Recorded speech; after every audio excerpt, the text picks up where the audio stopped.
Clicking live with the squeaky flow. I'll knock you down like a domino. Tick-tock, time to rock. Good evening, good morning, good afternoon to everyone's watching from all over the world.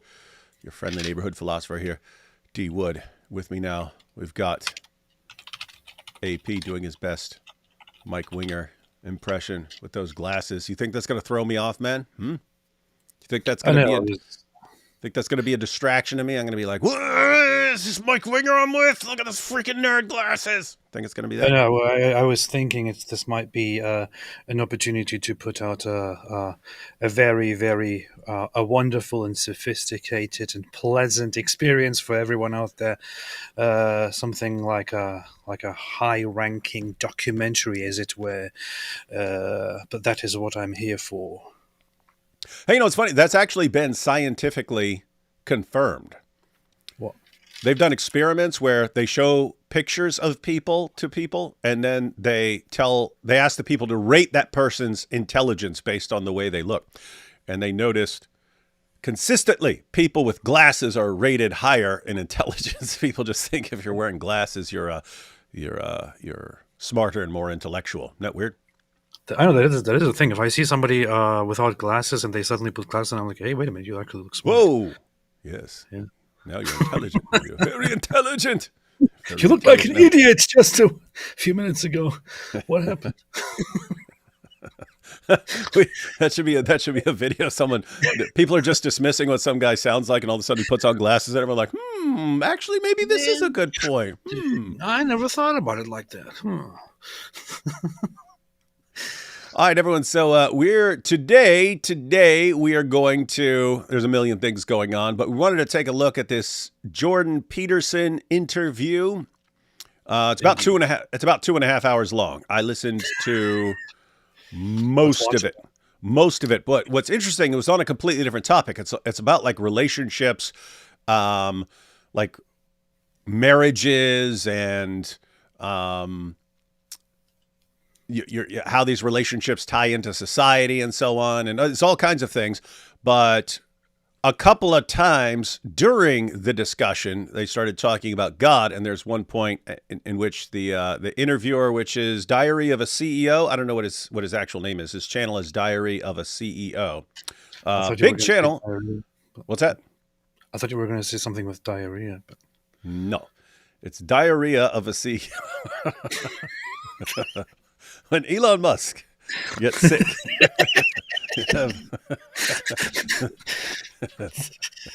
Diarrhea. He looks in his toilet and says, "What's that?" And he says, "It's the diarrhea of a CEO." So the channel is Diary of a CEO. Huge channel. Not sure why I'm not familiar with. I guess because he focuses more on like business stuff, but he interviews cool people. But has over 9 million subscribers. So huge channel. Good interviewer, asks lots of questions, and then sits there and listens. So, anyway, good. Seems like a good channel. This is the first time I've seen him. But he interviewed Jordan Peterson, and he's asking all kinds of questions about relation. And a lot of this is like personal. Like he's asking Jordan Peterson questions about like his own relationships and his own relationship in life and so on, and asking about depression, all sorts of things. And so interesting discussion, but there were a couple of times when they ended up talking about God, and eventually the guy asks him, what do you mean by God? What do you mean by God? And Jordan Peterson starts answering, and then he goes, wait, you mean Jesus is God? And Jordan Peterson goes, yeah. And so that little clip, I saw that circulating on a bunch of Christian apologetics channels and so on. But Jordan Peterson explains what he means after that. And as usual, Jordan Peterson will say something, but he actually means something, I don't even know how to describe it, like psychological kind of. But anyway, we're gonna take a look at the context here. That's towards the end. That's at it's like 2.5 hours. That's getting close to the 2 hour mark where they had that bit of the discussion. But there were points throughout where they're talking about these issues. And so we're going to look at a couple of examples of when they were talking about things earlier, and then we'll look at Jordan's explanation for why he now calls Jesus God. This is, by the way, this is interesting because when was this? Was it his discussion with Alex O'Connor? I think it was his discussion with Alex O'Connor where Alex kept kind of pressing him saying, do you believe this? Do you believe this stuff really happened? Do you believe these things really happen? And Jordan, What do you mean? I don't know. What do you mean by happen? What do you mean by did and stuff like that? We're like, could you just answer the freaking question, man? To his credit, Alex just kept pushing him on it in like 20 different ways. And finally, Alex goes, okay, if you had a time machine and you went back in time and you put a camera right outside Jesus' tomb, is he walking out? Would that camera pick him up walking out of that tomb? That's what we're all asking. And Jordan Peterson goes, yeah, I think so. And we were all finally we got an answer. And then and then Alex is like, well, why don't you just say that when we ask you the question? He goes, because I don't know what it means. And then he starts going on how he doesn't know what all these religious claims mean and so on. So there's this interesting hesitancy of but credit to Alex O'Connor there. He's like, so many people had this conversation with Jordan Peterson before him.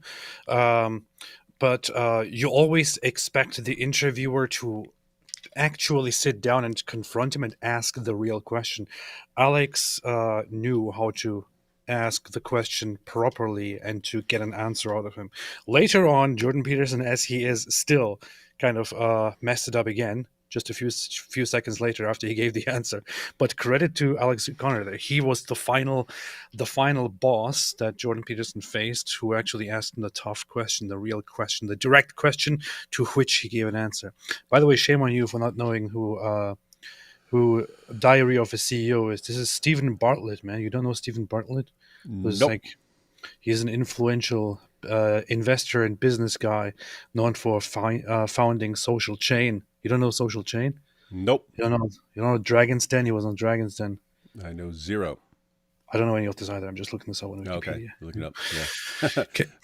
That's funny because that's exactly what people will be saying in the comments later. What? How could you not? Are you stupid? He did my favorite thing, dragon, such and such. Yeah.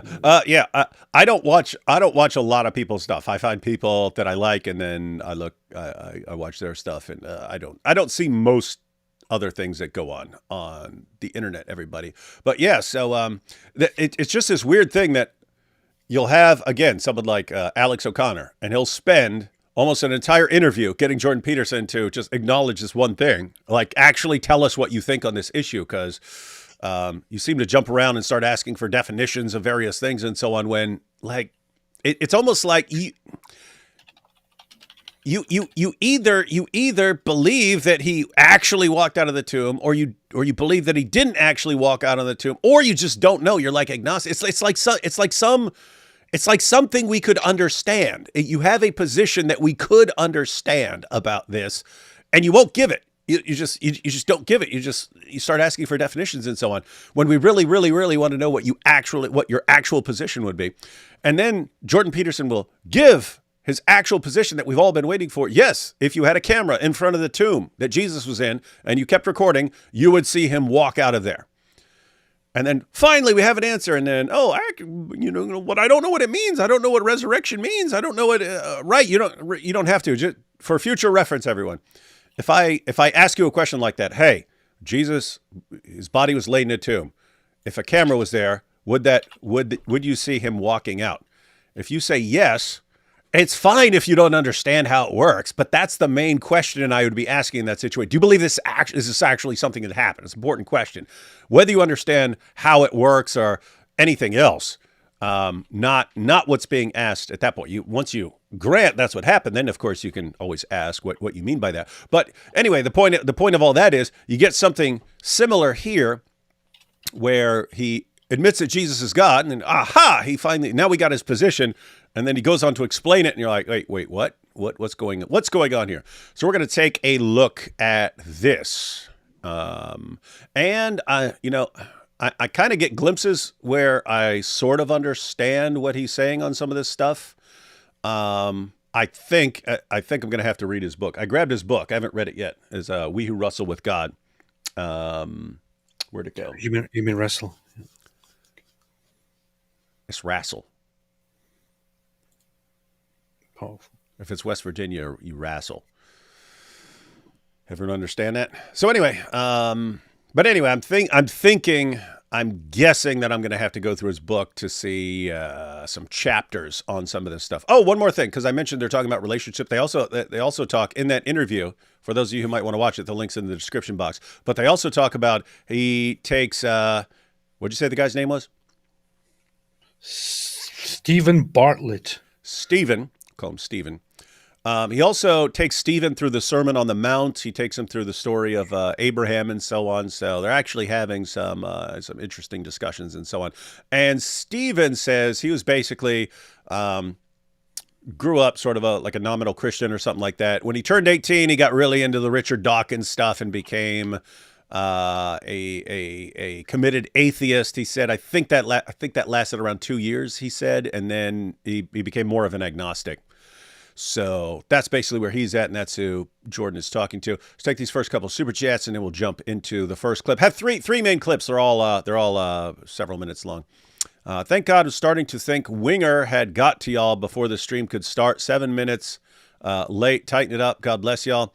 Yeah, that was AP looking for his glasses. He can't see without his glasses. But on the topic of Mike Winger, I mean, come on. He is the worst person in the world, but the idea that he could actually do anything if he got to us is just silly. You know what I mean?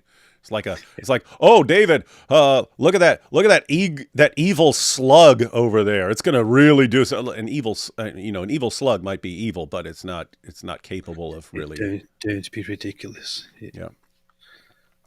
I buy your Yahweh. I guess he finally found what is. That's funny. I was thinking, little side note, AP. He says all sorts of funny things in there. He talks about Andrew Tate. He does. Yeah, he gives a really good. He gives us. It's short. It's a short little section, but he says this is the fascination with Andrew Tate, and they're talking about like getting out and doing stuff and taking risks and so on. He says, and it's basically young guys would prefer a reprobate who's out there doing something than a good person who's doing nothing. And he's saying that's the draw to him. I saw a better one. I forget who it was from in a tweet recently, and he said that the draw. And I'm thinking of this because on PBD podcast, people, when someone out there is on PBD podcast and he inevitably starts, well, what about Andrew Tate? Oh, I know we're talking about global warming, but what about Andrew Tate? Blah, blah, blah, right? People got to give him the answers. But someone the other day tweeted that Andrew Tate is not drawing people because he's showing them how to be masculine. He's giving you a shortcut,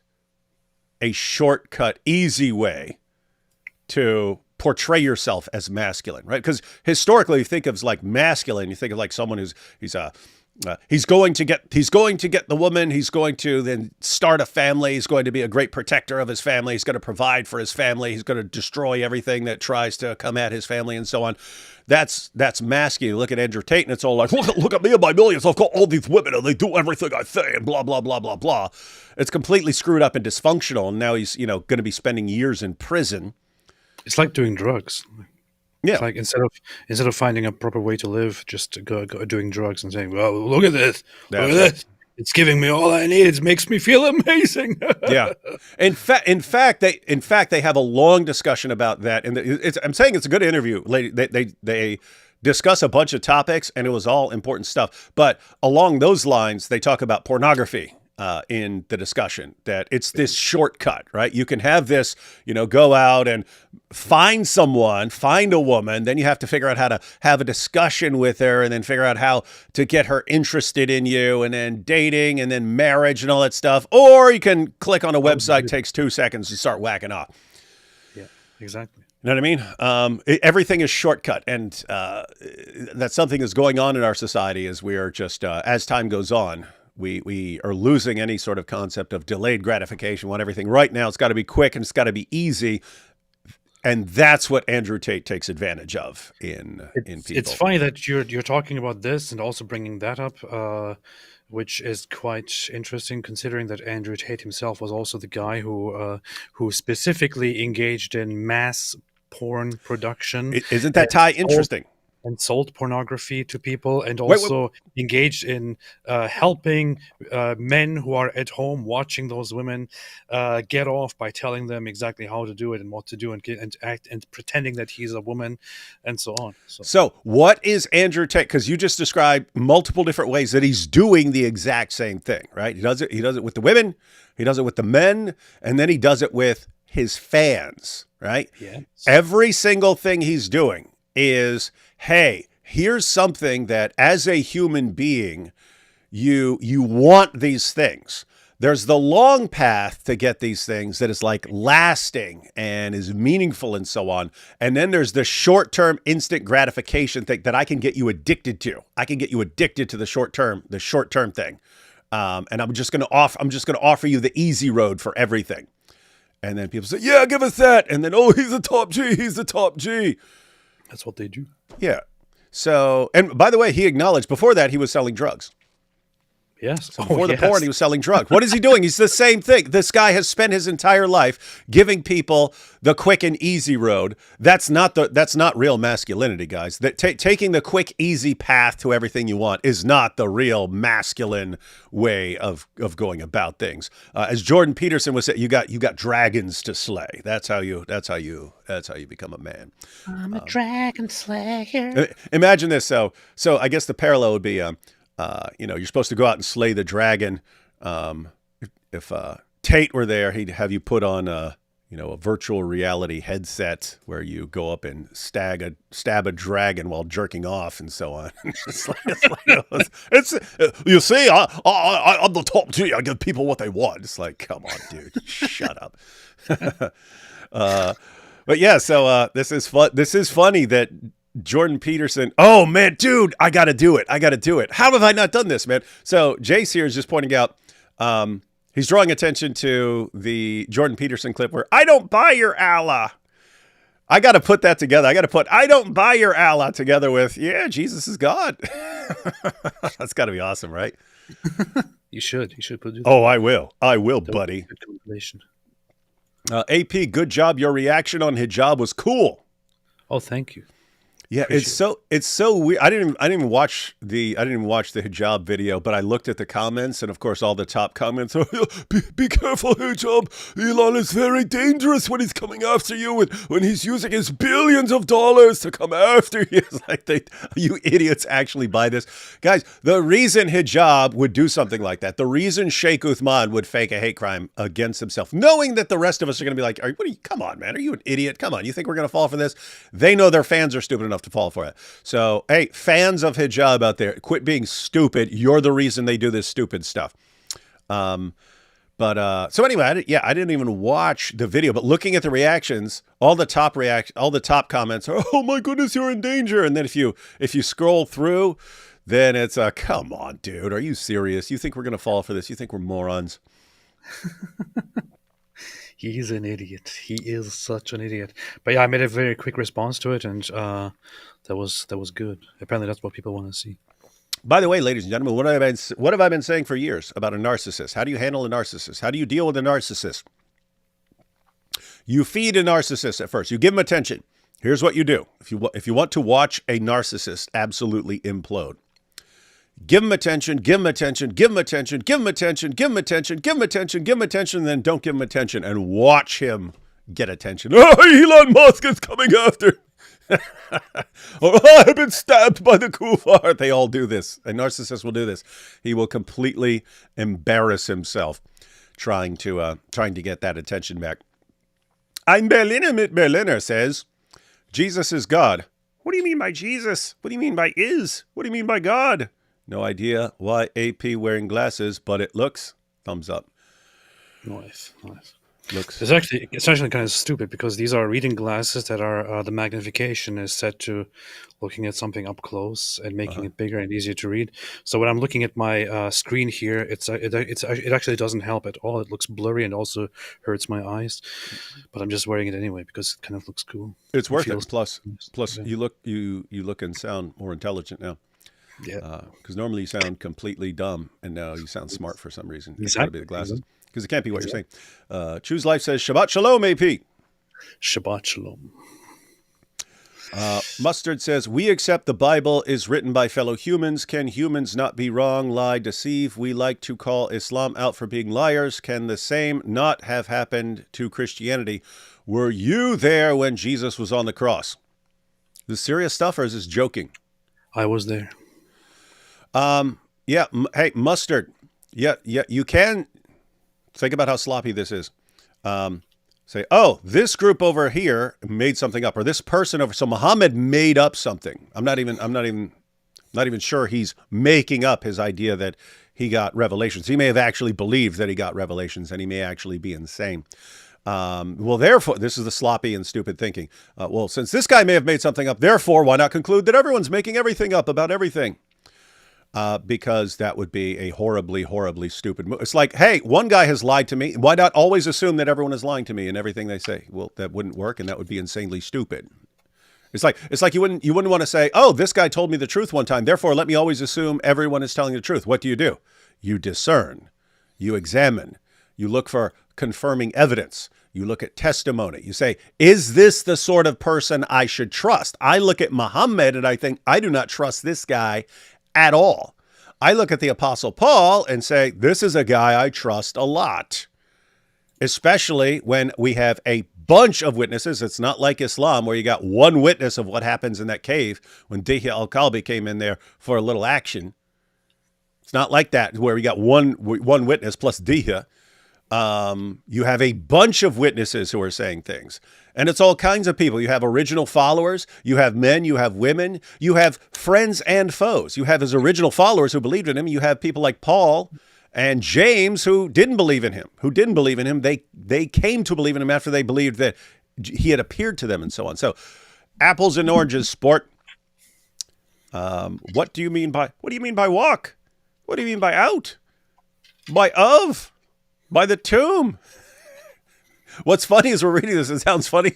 That's exactly what he sounds like. What do you mean by is? What do you mean by a? And then he's Canadian, so it'll be like, what do you mean by a? AP looking down on us with his glasses, inshallah. Oh, you should start doing it like a job when you talk to people. Put on glasses and then, now if you listen to me, what has your dad been doing? What has your dad done? Hillbilly, redneck. Hillbilly redneck. What has your dad done? He didn't start a fake degree company like my dad did that I work for. What are your accolades? What did your dad do? What did your dad do? For anyone who's new here, if you don't know what we're talking about, these are actual things that our good friend Hijab what did your mom do? What did your mom do? Yeah, he's let's just say we're all quite delighted that he is the hero of the Ummah because he's destroying it. He is making all the future enemies. He is ensuring that the future of Dawah is completely in the hands of narcissists because you got all these guys, Hijab and Ali Dawah and Sheikh Uthman. They're all narcissists. They're all like horrible people, but they're the ones setting the pattern for what a successful Dawahgandist is now. So all the young guys who are coming up, who do you want to act like? Do you want to act calm like this Sajid guy? Do you want to do all this historical research like this Shabir Ali guy? Or do you want to walk around probably go, oh, me stronger than you, everyone weak, me strong. Oh no, the kuffar, they're coming at me, the kuffar. Elon Musk is obsessed with me, spending billions of dollars to come and get me. Oh no, I've been stabbed by the kuffar. What do you want to be like? You want to be like that. You want to be like the idiots who will do anything for attention. Well, great. Who's going to be the future champions of Dawah? Absolute attention freaks. That's all they care about, getting attention. I imagine it was like this. Like I put this on, like, well, I do not believe for a second that Islam is actually a true. Well, wallahi, Allah is it's the best, man. Muhammad is the best prophet. It's so amazing. It is a bunch of garbage. Oh boy. AP looking down on us with his glasses, inshallah. Yep, that is awesome. Is AP Christian now? Also, Jesus is God. That's an interesting question. That is Edgar, Thank you. Appreciate it. Thank you, Edgar. Gwyneth says, regarding Jordan B. Peterson and slaying dragons, I unalived a rat that was in my barn on my farm. It wasn't quite a dragon, but it felt primal and good. Oh, Beast. that's along the same lines I was talking about, like masculinity and stuff. This is when we first got married. So you're talking like first year or something like that. A rat got into our house because there was like a I don't know how it got there, but there's like a crack. There was like it ended up with a crack that something could crawl through. Anyway, there's this rat. You could tell it was crawling around in the house. So anyway, I set a glue trap for it. It got stuck to the glue trap. But just at like its back legs and tail. So it's still running around, but it's partly attached to a glue trap. And this thing was huge. This thing was like huge like this, and then had like a foot long tail and stuff. And so I had this thing cornered, and I yelled for my wife. I said, "Hey, come down here." And I'm standing there with a baseball bat in my boxers. I'm standing there with a baseball bat in my boxers when she walks in. And she walks in and climbs right up on the table. She gets up on the table, and I'm standing there with a baseball bat. And I go, "Look at what your husband is protecting you from." And Then I whacked this rat with a bat, right? I thought it was going to be dead just from one. I whacked it. No, it charged me. It freaking charged me, this rat. And then I whacked it again. Whack! This thing did not. I'm a big dude, and I smashed this thing with a bat. It didn't die. Finally, I put the end of the bat on it, and I just like put all my weight on it and crushed it. But yeah. So the point there of all that, Giddith, was. Exactly. That was like slaying a dragon. It was just a big nasty rat, but you got the girl over here standing up on the table. You're standing there in your underwear with a baseball bat, protecting someone from a horrible rat. Yep. Anyone could do that though, because I mean, she would have done it if she had to. But Powerful. Point is, we got to slay the dragons. That's how I feel when I kill a fly.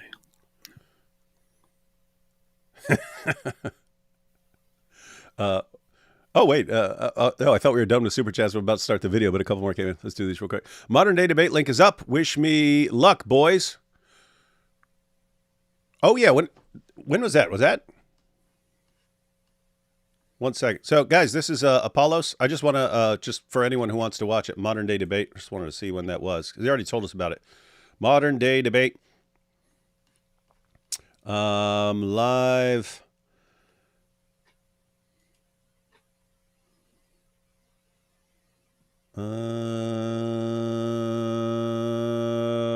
Where is it?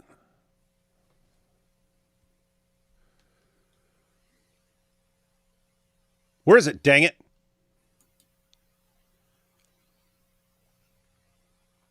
Is Muhammad in the Bible? PhD, you see. Hang on. Let me type in Apollos here. Apollos. Oh, here we go. Nope, I can't find it. All right. I'm going to have to check that out later. And let's see. Samuel says, crazy you got Leon Trotsky on your stream. Yeah, it is. But I found it literally just searching for it very quickly. I searched Modern Day Debate and found it right there. Oh, really? I saw like 1,000 came up when I couldn't look through them all. Yeah, I'm going to send it to you in the chat. Just tell me what it is, man. Tell us when the debate is. It's January 25th. Okay, January 25th, ladies and gentlemen. What's the topic? Atheism or Christianity, which one is true? There you go. The 25th. Check that out. There's nothing stupid about learning from experience. If people in one religion lie about their testimony, it is the intelligent thing to do to question the next religious testimony. We don't do questions. Yeah, this is called hasty generalization, and it's stupid, and it's in the e-book of logic. Oh, look here. Therefore, all this stuff that's stupid, and we're not talking about. And what did you say? If people in one religion lie about their testimony, it is the intelligent thing to do to question. We're not talking about questioning. Of course, you can question. I already explained to you the difference between someone like Muhammad and someone like Paul and all the others. It's a completely different situation. So why would you say, here's some one guy who comes out and says, I got a revelation in this cave, And then you look at the revelations and it's all this insane, idiotic nonsense that does nothing but benefit him, and say, therefore the apostle Paul is like that. What'd Paul get out of becoming an apostle? He got repeatedly tortured, beaten, shipwrecked, and ultimately executed. Doesn't seem like he was in it for stuff. So why in the name of common sense would you put him in that? It's just like that could just be like Muhammad. You sound like a dope, Mustard. So I don't know. Following your exact same reason. If one guy has lied to me, why not assume that everyone is lying? You can do that. That's part of that. That's within your will. Is that a good move? This guy's lied to me, therefore always assume everyone's lying. No, that's stupid. So better luck next time. Stay away from Islam. Pulls away glasses. That would be funny. That'll be funny. That'll be hilarious. Islam. Everyone hates the Jews because we are the best. The Muslims really want to F us because we are the GOAT. That's messed up. I want to be the very best. Momo created a whole religion and leading billions of people astray to cover up your secret homosexual relationship. Yeah, that would be funny if that was the actual story. He got, people, hey, what were you doing in that cave? We heard all sorts of moaning in there. Oh, yeah, because that was the angel Gabriel. And he just stuck with that lie forever. Jordan Peterson is an ultra-crepidarian. D. Wood, that was a great story about the rat. Thank you.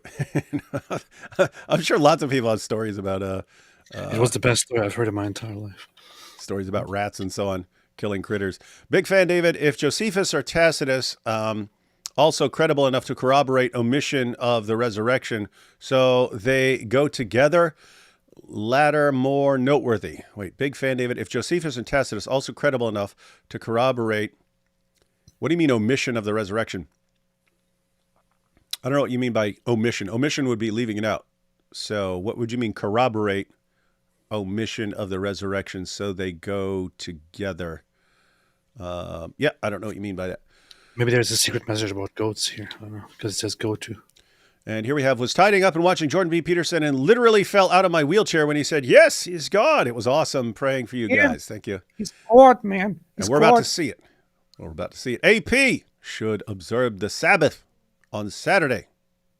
Pause. Oh, AP, should Christians observe the Sabbath on Saturday? Why would you be asking a guy not even a Christian? Well, as the foremost scholar on this topic, let me tell you what should be done in this situation. First off, the one thing I would like to remind you of is that I am not the person to answer this question. Thank you for listening. And we have to trust everything he says because of the glasses. Don't pay attention to the words. Pay attention to the glasses, ladies and gentlemen. All right, let's go ahead and check out this first clip where they start in 2.5 hours. In 2.5 hours of interview, they probably spend, I don't know, maybe 20 minutes of that talking about no, actually longer if you factor in like talking about the Sermon on the Mount and stuff. So probably 40 minutes if you're factoring everything where they're talking about God or the Bible or anything. But anyway, lots of parts, and I picked out 3 sections. So let's go ahead and check out some of this. What does one do on an individual level if they find themselves in such a society where individualism has taken hold? And they can't necessarily easily change the society. Are there day-to-day, week-to-week choices that I'm making that are pushing me away from that meaning and purpose and sort of collective, I guess, sense of responsibility? Like the individual listening to this now that completely agrees with you finds himself as being a lonely person and goes, what do I do about this, Jordan? Oh, I did want to point out as far as background, because I didn't give the lead into that. But one of the things is Jordan Peterson was talking in the interview. He talks about interesting stuff like mental health, and you have all these various relationships, and then you have like your kind of short-term self as far as like what you're trying to get done right now, and then like how your long-term goals and so on, and what you're doing in the short term line up with what your long-term goals are, and how does this tie in with various relationships, and how does this tie in with something higher that you're striving after and stuff. And he says mental health is when those things align. when all these different relationships and goals and so on actually like are working together and align, that's going to be mental health. And if those things are out of whack and you're being pulled in all these different directions, you're going to have bad mental health and so on. And so they end up in a discussion about individualism and what society's doing and how it's messing people up mentally and so on. And so what he was asking is, this hyper individualism where you're connected less and less to everything else, and everything's pushing you in that direction and so on. Like what do you do here? What? Nothing. One of the things you do with disagreeable people who are more inclined. Charles Caleb Colton, AP, said, if you have nothing to say, then say nothing. Pretty smart, right? Jordan. Well, one of the things you do with disagreeable people who are more inclined by temperament to be competitive and attain victory for themselves is one of the exercises you can do with disagreeable people. If you're a disagreeable extrovert, you tend to be narcissistic. And the problem with that, technically, is that you alienate people. And the problem with that is, well, you're hypersocial. So if you alienate people, well, then you don't have anyone. And not only is that lonesome, but it's also extremely impractical. I mean, you certainly, and no doubt, learned this more as you become successful. It's like you need a team. And the more tightly knit it is, and the more you're all working in the same direction, the better everything works. Well, This wasn't planned, but right when he said that, right now, because we just were talking about the narcissists who lead the ummah now. But think about that. If you have a narcissist, but the way they'll treat people is everything about them. They end up like destroying their relationships with people around them, which causes a problem for them because they want everyone to be adoring them, and yet they're turning people away from them with their narcissism. And so it's just funny because you see that playing out. That he's entirely correct. You see that playing out all over the place. You'll have the Dawa guy the more attention they get, the more everything becomes about me, give me attention, give me everything I want. And the more they're like that, the more people will criticize them or insult them or turn away from them. But that makes them they don't like that. So what do? More of the same. And eventually they'll, hey, did you know that Elon Musk is conspiring against me? And he's diverting all the resources of Tesla and SpaceX and Twitter to come after me and target me because I'm so powerful in his mind, and I'm the biggest thing destroying him in this world. And now, okay, you sound like an idiot. That's what they do. That's what they do. it's not useful to be a narcissist because maybe you get what you want right now this time. But as a propagating strategy across time, it's a degenerating game. Degeneration. Okay, so what do? Well, instead of thinking about what you want or even thinking about how to strategize in relationship to your goals, you might think about what you could do for other people, or you could think about what you would do if you only did what was true and right. Those are very different orientations, right? And the religious orientation fundamentally is the orientation towards what is true and right. And you might say, well, I don't know what's true and right. It's like, yeah, kind of, because our knowledge is bounded and we're ignorant. So do we understand the nature of the highest good? Well, no, but it's a very rare person who doesn't know some of the time when they're doing something wrong. And it's also a non-existent person who doesn't have some concept of the good, because you can't act without a concept of the good, because you act towards a goal you deem desirable. So that everyone's got a concept of the good because everyone's acting towards a goal that they deem desirable. So even if you're not clear, and even if we have disagreements, we all understand like a concept of the good. And anyway, so that's setting up something that's about. What if somebody believes that everything is bad and that's good? No, everything is bad and bad is good, and I'm aiming for bad. Mm-hmm. Does it then mean that my bad is actually also my good, and that I also have a good to work toward? Yes. Just like if I decide that up is down and down is up, and then I want to go up, so I go down, and then I decide that well, if I'm then I have to go up, or if I have to go right, then I want to go left, and so on. And so my left becomes right, and so on. So yes. Based. All right. It's up. I mean, unless you're trying to make your life worse, and people do that from time to time, but you believe that as an exception. I mean, you have to have descended into hell in a way before you're in a situation where you're actively working to make your own life worse. That can happen. But assuming that you're relatively well embedded in the realm of the normal, then you're moving towards something better always, because otherwise there's no motivation. We know this technically. This isn't even disputable. So the positive emotion systems that make you enthusiastic, so that fill you with the desire to move towards a goal, independent of fear, say, because you could move towards a safety goal because you're afraid. But imagine you're trying to accomplish something. You have a goal. The positive emotion systems operate to track progress to the goal.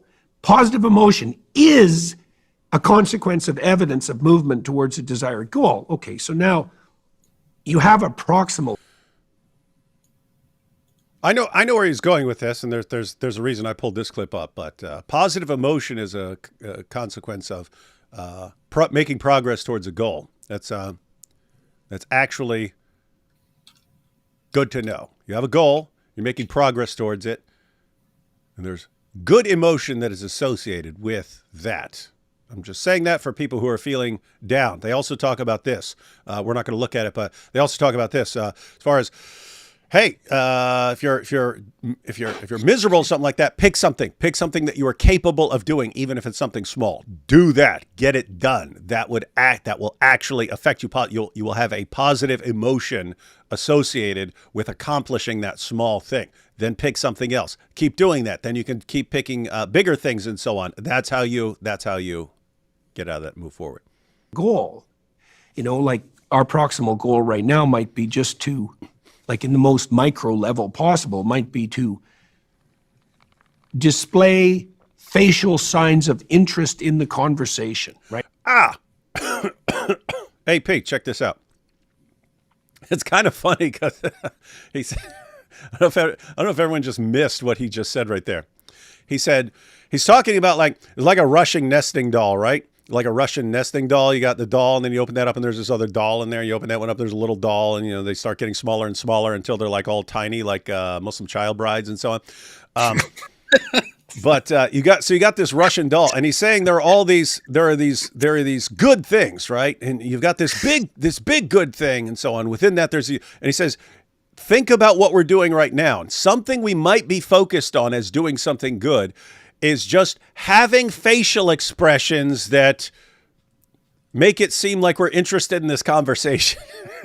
I thought that was funny because it sounded like biographical. Like, right now I'm focusing on having a facial expression that makes me seem interested in this. I don't think that's what he's saying, but it sounded kind of like that's what he's saying. Like, hey, right now, what are we doing? Let's suppose we have some small goal that we're working towards right now as we're having this discussion. What might that be? We might be thinking, okay, let me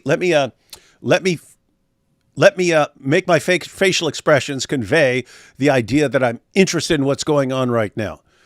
And I don't know, I just thought that was funny. Because if either one of them is doing that, it's like saying you're really bored, but you want to, and I don't think they are. They seem to be having a good conversation. But anyway, he's going to say, so that's part of a bigger goal of we want to have like a good podcast. And that's part of a bigger goal. And then you eventually get to like, where is all of this aiming? But anyway, here we go. It's a very micro goal, but then that's nested in our desire to have an interesting conversation. Let me back up. By the way, that's called a matryoshka doll. That's what it's called. Just so you know. No, it's called a Russian nesting doll.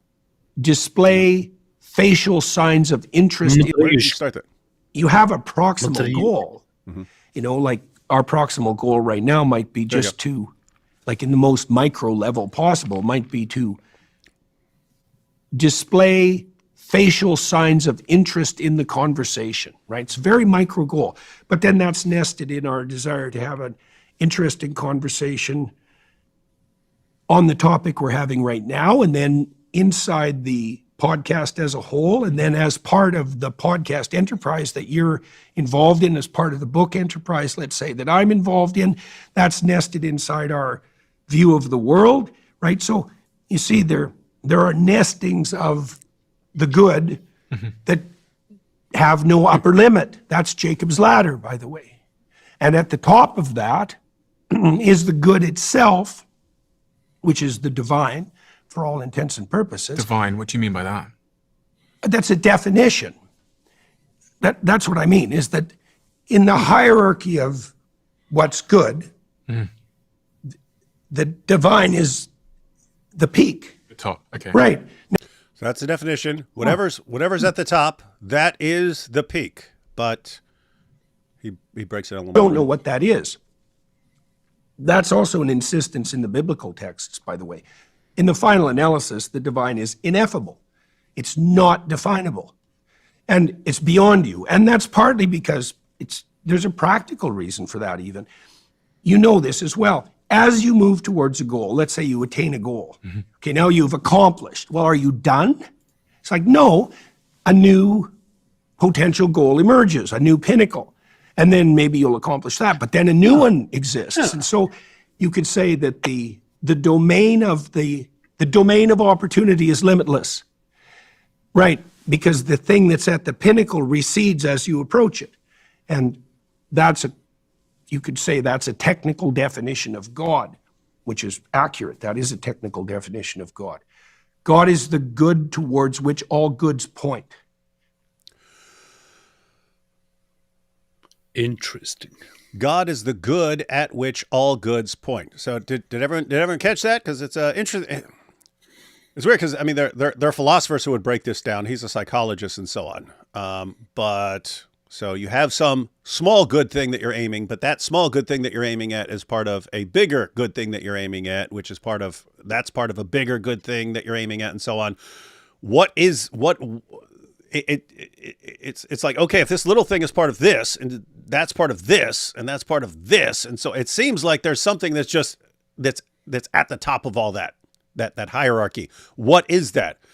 We can't exactly define it. You could give it a label and say God or something like that, but ultimately it's going to be something that you can't really grasp with your mind because it's so far beyond you, and yet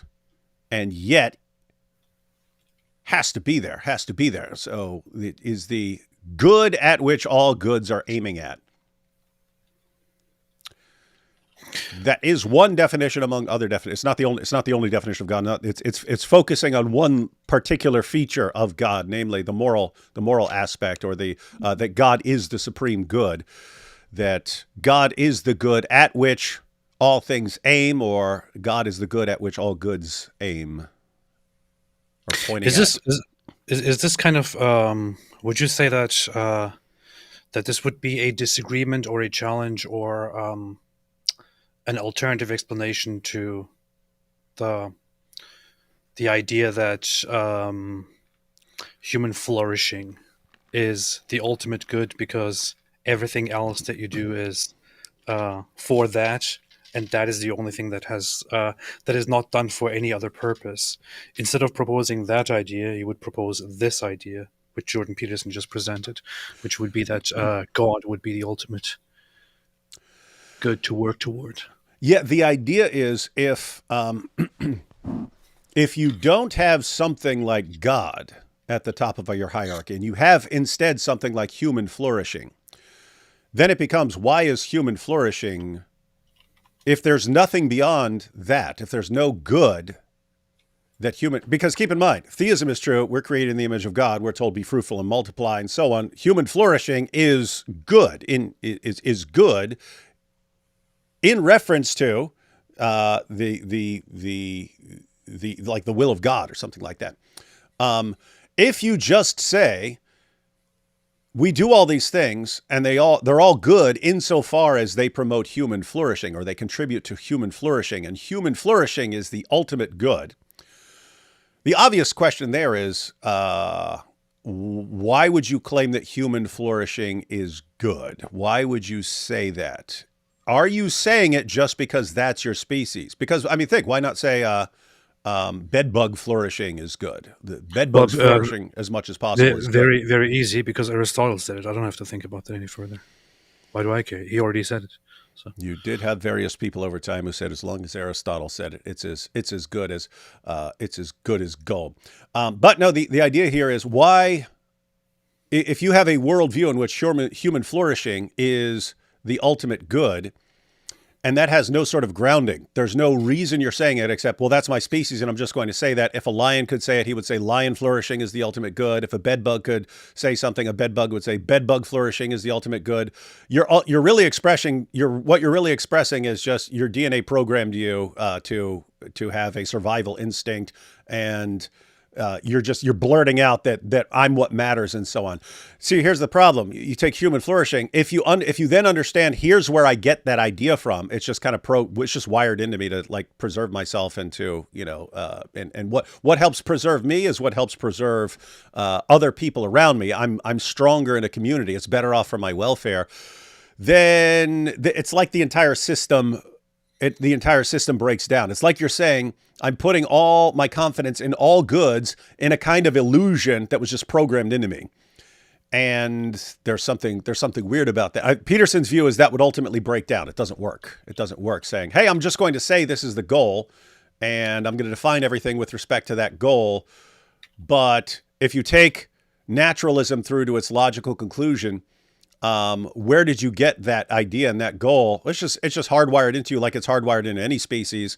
And so what you're really just saying is what any species could say. You're just putting yourself at the top because it's your species, and it's called speciesism. My species is just, I'm just going to say my species is more important than any other, which you'd have to say, why? Say, oh, because I'm smarter. Okay, a cheetah's faster. Like what? You can't just pick something that defines you and then say, oh, that makes me better, because other species could do the exact same thing. And so basically the entire system would break down. You'd have to recognize all goods at which we're aiming are ultimately derived from something we're programmed in, just because we're programmed to seek the good of our society, which is ultimately me just trying to look out for myself. Well, I'm not a Sikh, but I have to specify. I don't maybe care a about closet Sikh. Look at your possibly. beard. I don't care about the jaguar, but isn't Aristotle's point was always with the whole human flourishing, happiness, eudaimonia. Everything in life that you do is done for the sake of something else. Ultimately, everything that you do seems to be for the sake of being happy, or being content, or being satisfied. Happiness on an individual level is the only thing that is not done for the sake of something else. It is the only thing that you don't do because you want to achieve something else as a result. You want to achieve that, and that is the only thing that is done for its own sake, which is why it seems to be the ultimate goal of the individual human experience, and would be the ultimate good, the greatest good. It's kind of still a compelling point, but how exactly do you get from there to pointing at God, for example, as the greatest good? Well, yeah. Think about what you were just saying.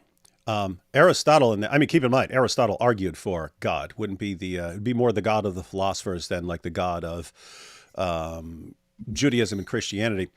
But take something like that. Take his view. Keep in mind, these guys are all supernaturalists of one sort or another. But if you just took that as like a naturalist, so I'm just going to define when he talks about happiness, we don't actually have like a translation of eudaimonia. It gets translated as happiness and so on. That's okay as long as you understand that this is a certain kind of happiness that is linked to human flourishing. So some actually translate it as flourishing instead of happiness. But anyway, because we think of happiness as just like a feeling. Oh, I feel happy right now, and you could get that feeling by shooting up. That would not be eudaimonia. So eudaimonia is like flourishing. It's more, matter of fact, it's more along the lines of what Jordan Peterson was just saying. You have a goal, and as you're making progress towards that goal, then you have these good emotions that are associated with that. You kind of roll all of that into a ball. You are making progress towards a goal that is flourishing, and there is a good feeling that is associated with that. So you kind of roll that up into a ball. That's like eudaimonia. True. If you have that and you do not have that connected to anything, what's the basis for making that? What is the basis of making that kind of claim? In other words, is it true to say human flourishing is the greatest good? And you say, okay, how do you determine whether that statement is true? Human flourishing or eudaimonia or something like that is the good. That is a funny point. You could sit down and have a conversation about human flourishing, about human satisfaction, human happiness, whatever you want to call it. But if you really sat down and talked about the meta of that, and what the actual reasoning behind your aim for ultimate flourishing or satisfaction or happiness, whatever you want to call it, would be, it's like asking the question. Okay, I get it. Flourishing is the greatest thing. That's the ultimate thing. Okay, but why exactly? And why exactly is that the ultimate thing? What exactly do you have once you get there? In the end, you die. Mm-hmm. You die mania, but then you die. So you die mania, then you die. You should write a book called "You Die Mania, Then You Die." Yeah. So what then? What is the reasoning? And I'm thinking about just the claim. If you said human flourishing is the highest good or something like that, say, okay, if you're starting from a place of naturalism or atheism, is that statement true? And if so, on what basis, right? Because we're not going to believe anything without evidence, right? Everything we say has to have good evidence for it. If we're good atheists, good naturalists, what's your evidence for that? That this is the highest good. And you'd have to say, if you took your worldview seriously, you have to say that what this ultimately boils down to is just, I'm a human being. I'm kind of programmed to seek my own survival, and I'm programmed with a kind of herd instinct because that helps my survival. And so I'm just defining the greatest good as what's good for my species. And any other species, if they could talk and reason, would say the exact same thing. Again, a lion would say the most important thing in the world is lion flourishing. And an insect would say the greatest thing is an insect flourishing. So what basis once you realize how you would come to that conclusion if naturalism is true, if you take naturalism seriously, you can't take the claim seriously. It's just like, we're going to live like that. We'll live like it's most important, but we can't really say that. There's no business. We're just programmed to think like that. And therefore I can't take it seriously. Whereas if that is embedded as a smaller doll within the bigger doll, and human beings are actually important, as in like human beings are the image of God, and we're told to be fruitful and multiply and so on, and that this is all connected to something bigger, then that makes perfect sense. But there's I need to write this down. Eudaimonia, and then you die. Eudaimonia, then you die. That is funny. That would be a good video. Not sure why I never thought about that. So I don't know if anyone's ever thought about it. You always blurt out things. I'm like, how did no one think of that before? Funny. Let's take a couple super chats and then we'll watch the next clip. Because of you guys, the word pusillanimous is stuck in my head. No, because of Muhammad Hijab. See, this is a Russian doll thing we're talking about, right? Hijab says it, but he doesn't know how to use the word right. He uses it as a noun. He goes, and this man is a pusillanimous. It's like, dude, it's an adjective, right? And then narcissistic is, by the way, it's exactly the same thing with him and Ben Shapiro. Although Ben Shapiro is more likely to have a clue who Muhammad Hijab is, just because they do stuff on YouTube all the time. But Muhammad Hijab made a video reacting to Ben Shapiro saying he's not a real man. You're not a real man. You're not a real MMA fighter. Blah blah blah. Whatever nonsense he was saying, and then said, and we all know that you watch my videos, Ben. Yes, we know that you watch my videos. How do we know? I saw a video of you where you used the word pusillanimous, and as we all know, I use the word pusillanimous, so we know you're watching my videos. This is the same thing where he thinks that since Elon Musk took down a post that that Hijab complained about. Hijab complained about it, so did tons of other people, and Elon took it down. But then Hijab concludes, "You see, Elon's taking advice from me on what he should take down." And then, of course, now Elon is threatening him because he talked about Elon's dad. But it's the same thing over and over again, that he thinks everyone. I mean, what else is a narcissist going to think? He thinks the entire world is paying attention to him. Powerful. If it makes you feel better, Hijab, we're paying attention to you because we absolutely love you, and you are a gold mine of entertainment and destroying your worldview for us. But we don't love you as much as you love little kids. So that's true. Thoughts on the Crusades? By the way, I think they're fair. I love the Crusades. The goal of the Crusades, the intent of the Crusades, hey, we're being attacked and Christian pilgrims are being attacked and we have governments and we should do everything we can to protect Christians who are being abused and taken as slaves and sold as slaves and raped and all these things, and we're going to go protect them. That is a noble goal. With that said, lots of things that happened in the Crusades were not noble because you basically took a bunch of people from various places in Europe, some of these very upstanding, chivalrous people. Others are basically on the levels of criminals and bandits and so on. And you tell them, hey, we're going to go and attack these other places and take their stuff and so on. And so not everything that happened. You had a bunch of bad stuff within the Crusades. Overarching goal, good and noble and makes sense. Some of the things and it's the same thing with anything, right? You can say, hey, there's this guy, there's this German guy over here we all need to go deal with, and he's trying to take over the world. We have to go deal with him. Okay, that's a good goal. Are there messed up things that happen along the lines? Yes, there are. There are things. There are things you could point to and say, wow, this guy did something messed up. I would say that the Crusades were kind of based. Of course, there were aspects of it which were quite problematic, depending on which crusade we're talking about. The Crusades involved they were mass campaigns that weren't quite organized. They were necessary, and they came as a reaction to calls for help by the Eastern Christian world, by the Eastern Roman Christian world, with the intensifying Muslim invasions and the attacks on pilgrims and all that. So the Western world jumps in, the Western Christian world jumps in and starts organizing the Crusades to go there and to fight and to liberate the land and to protect the pilgrims.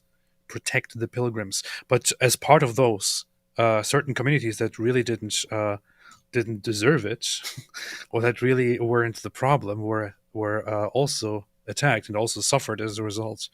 One of the campaigns infamously resulted in certain Western Christian crusaders organizing a separate crusade in the middle of the crusade and attacking the Eastern Roman Empire and taking it down and putting their own Catholic empire in place of the Eastern Roman Empire, which is one of the reasons why it's so infamous and so disliked in Eastern Christianity, for example. But in general, they were totally necessary, or a general Christian force fighting against the invading Islamic forces, protecting pilgrims, protecting Christians, taking land back, and so on, was absolutely necessary. Was it done the right way? Not necessarily. So what AP is saying is, it's a good goal. It was a good goal then. It's a good goal now. So we should take all these lands back. Start the crusade. But we should make sure that people are treated fairly as we're taking these lands back. Fine, okay. Whatever. Before that, one second. Apollo says TLDR, subjective morality is evidence for theism. TLDR means too long, didn't read. Yeah, I know. I just looked that up. I don't understand. Too long, didn't read. Subjective morality is evidence for theism. That was more along the lines of we all believe in a good. If you take naturalism to its logical conclusion, it's all just subjective. and therefore the entire system breaks down. You shouldn't actually take it seriously, except in like just very practical terms.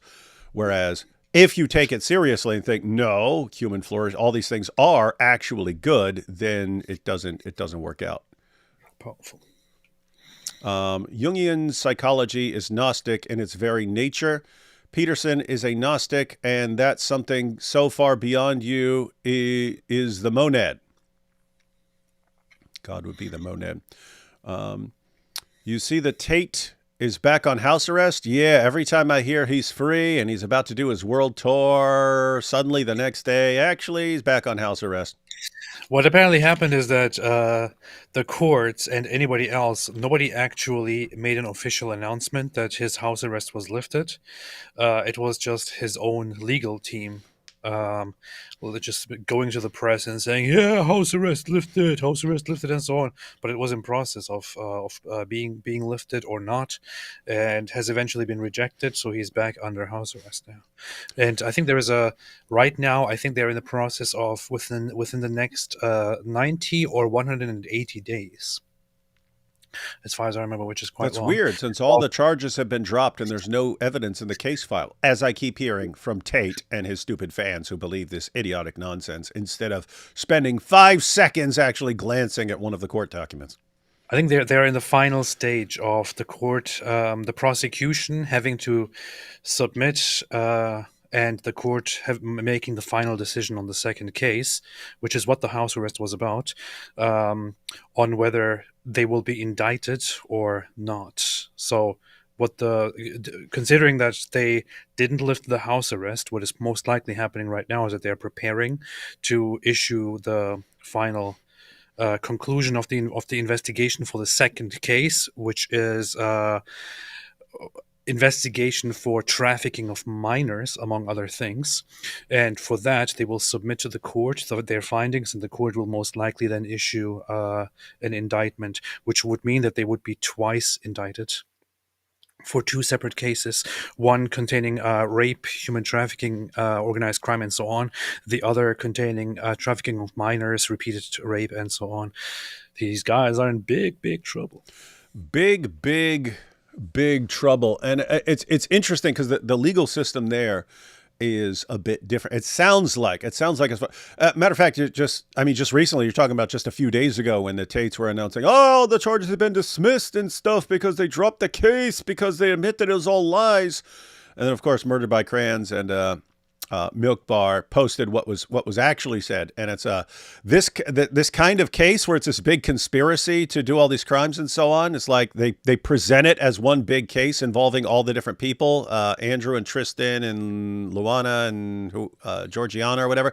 They present it as one big case, and then the judge sent it back to the prosecutor and said, it's not clear on their role. You're saying they have some vague involvement. You need to say exactly what these ladies have done or being accused of that you're going to prove in court. I'm not accepting this big case until you clarify that. So resubmit it when you can. And of course, so they says, hey, resubmit this when you fix these things. And what's the Tate's response? See, they dropped the case and we've been completely exonerated. And so that's not what happened at all. It's not within a million miles of what happened. Dude, you have to wonder, because all this stuff is only going to hurt them in court, because if these guys are called to the stand to testify and their credibility is on the line, you can show lie after lie after lie after lie. And everything they're saying right now, like when Tate goes on and stuff and says, this was all 10 years ago, and then they can show him admitting it. Okay, you've just destroyed your credibility as a witness in your own case. But all of this stuff, it's very easy for a prosecutor to say, okay, now, when the judge sent back the paperwork and said we have to clarify the roles of Luana and Georgiana and exactly what we're accusing them of, you said that the charges have all been dismissed and you're going to go become prime minister of the UK. Why did you say you knew that was a lie? Why did you say that? And this idiot's going to be, on a stand trying to defend all this stuff. So anyway, the idea is like all this stuff is like will hurt them at trial. And so why do they keep hurting themselves? Why would they deliberately be hurting themselves? That's not something that's going to give him extra time. It's just something that's going to be used against him. In other words, they're going to completely destroy any credibility this guy has on the stand, which that makes it, that means that he can't explain, well, what really happened. No one's going to believe you. No one's going to believe you. So why are you doing it? All I can think of is they're just trying to, they know they're going to be locked up. They know they're going to spend, let's say 10 or 15 years in prison, but they know until they actually get locked up, the best way to make money is to continue deceiving their followers. And because then they can come out with their new coin, their new crypto or whatever, and they keep getting money. It's like it's like they know they're going away for hibernation. They're trying to get as fat as possible, right? The bear is trying to get as fat as possible before going to hibernate. You want as much money stored up for you as you can before you go get locked up, because that's going to help. That's going to help you. That's going to help you in life. I just hope that as a result of this, both of them will be locked up for at least 2 decades and will be in oblivion, and society will move on. The only thing that I feel kind of bad about is that people were actually fooled, or many others have actively and knowingly advocated for such sick, messed up stuff, and have sold Andrew Tate and Tristan Tate as good guys to the rest of the world. It is so bizarre. It is so ridiculous. The one thing is, I'm still not sure what I think about this, but I think this is a good thing. Romania doesn't have a jury system, so there is no jury that they can impress or manipulate or anything like that. They have to deal with a judge and possibly a panel of judges that will all be checking each other. So you can't rely on manipulating people. And it's also interesting because I'm sure it's already come up 100 times, but it'll definitely be brought up in trial that Andrew's specifically saying the reason he moved to Romania is because the judicial system is so much more easily corruptible. I could just walk in there with stacks of cash and throw them at he said, I'll walk into the police station, bam, here's the cash. If I go into a judge, I'm going to say, how much to walk out of here today. And so if you're a judge, you can't let this guy slide on anything, or people are going to be like, how much did he pay you? Come on. As far as I remember, the prosecution even brought this up already in the document, in the indictment. So I'm pretty sure that when they go to trial, the prosecution will remind everyone, including the judges, of that. Oh, they will, every single day. Fun times ahead. Seems like Peterson has been really listening to Jonathan. Do you know how that name is pronounced? I've seen it, but I've never heard it pronounced, and it's one of those weird foreign names. Peugeot, is that right? I think so. Peugeot. Hey, who knows how to pronounce this name? Because I've seen it 1,000 times. I've never heard it pronounced. Peugeot or Peugeot? Peugeot. Ooh, I don't know. Let's see. Which is based, great thinker. We should check out one of that guy's videos one time. I was watching Mike Winger. You're about to get banned right now, Kel Grandy. There better be something in here to indicate that you're not on his side, because I'm about to ban you.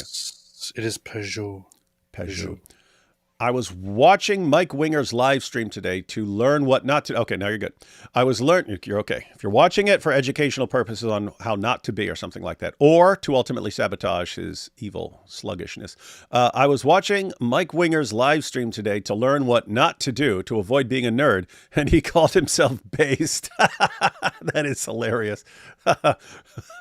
And I'm so based. I'm basically the Christian Andrew Tate. I'm Mike Winger. And there's a similarity. We talk about the draw of Tate and like why people follow him. And Peterson, Peterson and others point out this. He's basically giving you a quick, easy fix. That's what he's doing. But Winger's kind of similar. Is like, oh, if you just sit around playing Dungeons and Dragons and watching Star Trek all day, then you'll be a super cool Christian alpha male. It's like, okay, dude, I'm sure that'll work with some people. Does Peterson realize yet that God is alive and wants a relationship with us? Where is God just an abstract concept to him? I think he's somewhere in between, and I think he's comfortable. I think he's comfortable not taking a position or not even being firm on a position. And I say that because he does something like frequently that I'm not doing it with the same topics, but I get it because I'm like that in certain other ways. Like people say, David, are you this or that? And I'd be like, I'm neither, and I'm fine with both, even though they, like if you took some position, and Christians have multiple positions on that. If I haven't thought through it, or if I don't know the answer, if I don't even think I can get to the answer on that with without tons of research, I'm fine. I'm fine. If either one of those is the case, I'm fine with it. I'm fine with it. It does not affect me. It would not affect, if that one turned out to be true, it would not affect, like, it would not change me. And if that one were true, if that were the correct view, it wouldn't change me. So I'm just fine. And I'm fine with not knowing the correct answer to that sort of thing. And I'm fine with not taking a position and saying that's my position. He's like that, but he's like that with like much bigger issues.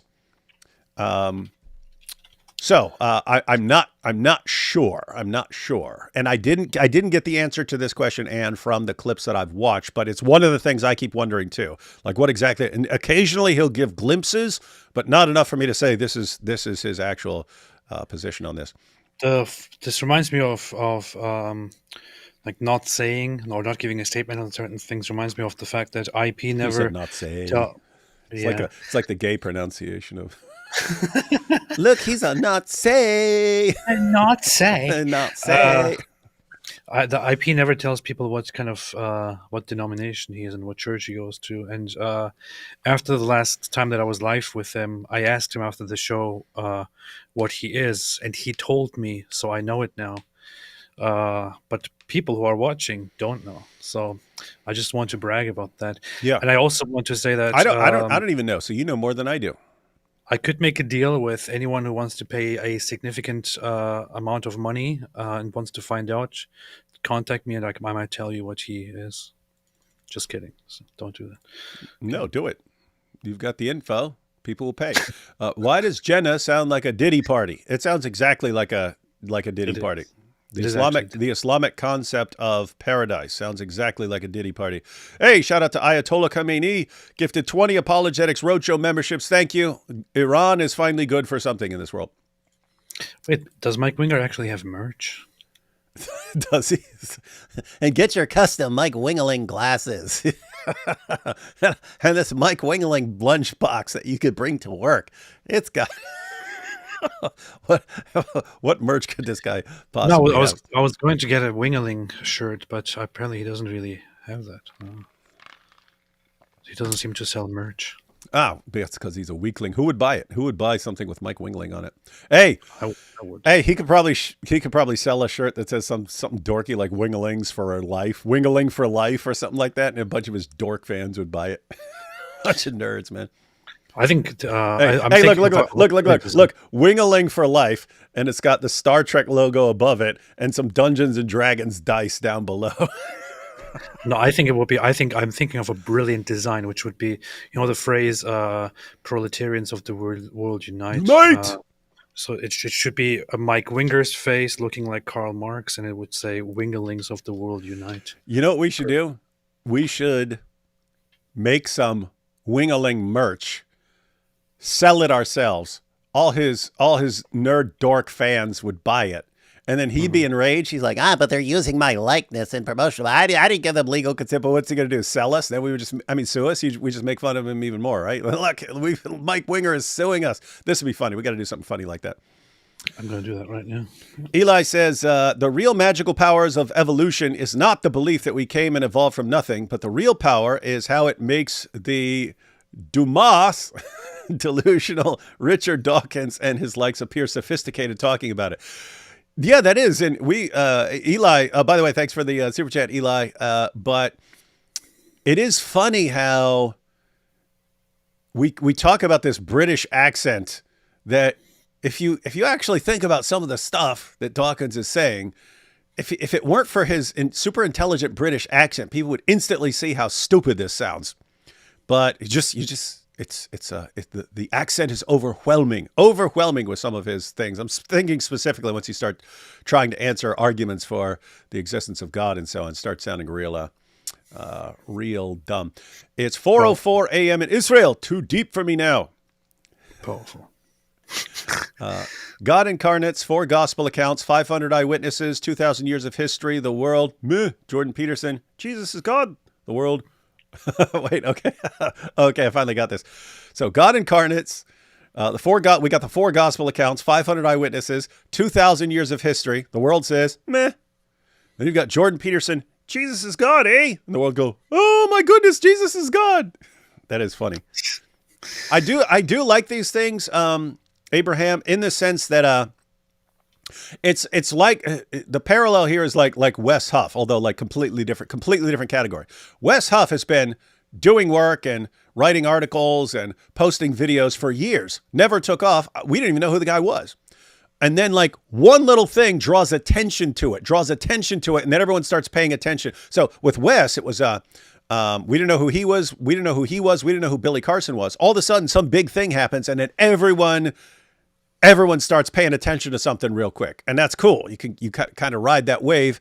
Someone got the world's attention on something. That's awesome. Same thing just happened with Elon and the grooming gangs in the UK. People have been ignoring it. You had politicians and journalists trying to cover it up for years and so on. All of a sudden, Elon just shines a spotlight on it, gets massive attention to it.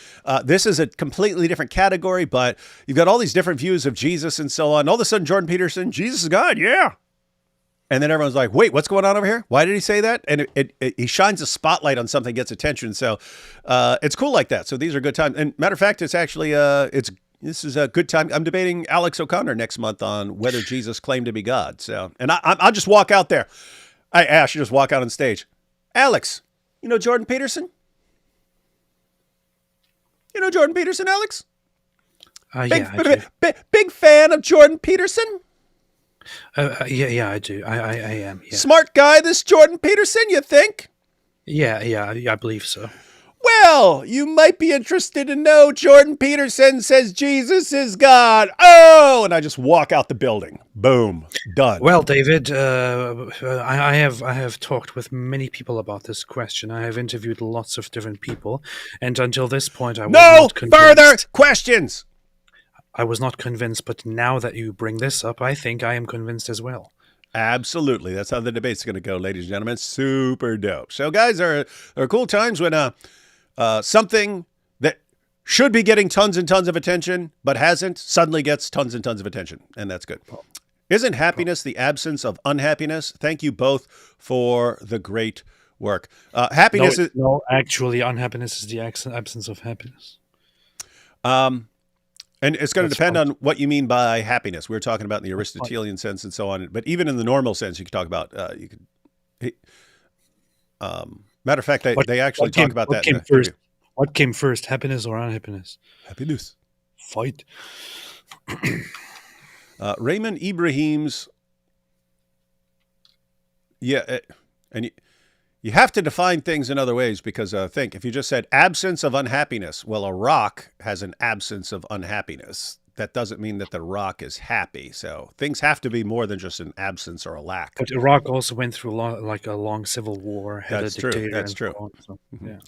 Raymond Ibrahim's Defenders of the West is a must-read. Raymond Ibrahim, yeah, he's been on the channel. We need to get him back on because he's actually been posting videos, and some of those videos are taking us. So, yeah, we need to get Raymond Ibrahim back on there. Very clear thinker, extremely knowledgeable about history. Matter of fact, we might need to revisit some of the Crusades and so on and get him on. D. Wood is the most good-looking apologetics. I agree. Not like some of these other hideous, ugly people who want to be apologists. D. Wood learned from Raymond Ibrahim, totally based. That guy is totally based. It's weird. I don't know if you, he used to actually be a bodybuilder. He was this massive muscle-bound dude. And then for years, he was not that. He was out of shape, had a belly and stuff. And then when I saw him recently, when I had him on, he was like this muscle-bound dude again, even though he's old. And I was like, how'd you get all massive again? He said, there's so much things that would tick me off. And so, and I realized when I was younger, I get back, when I get ticked off, I go to the gym and start lifting.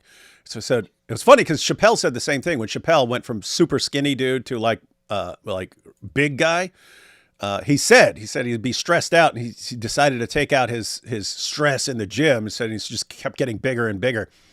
So it's kind of funny. So are we ever going to watch the video where Jordan Peterson says Jesus is God? Yeah, let me just take this. Gwyneth says, my ancestor was in the Crusades. He was given land and noble title by Richard I as a reward. So I guess fighting Momo is in my DNA. Ancestors are watching.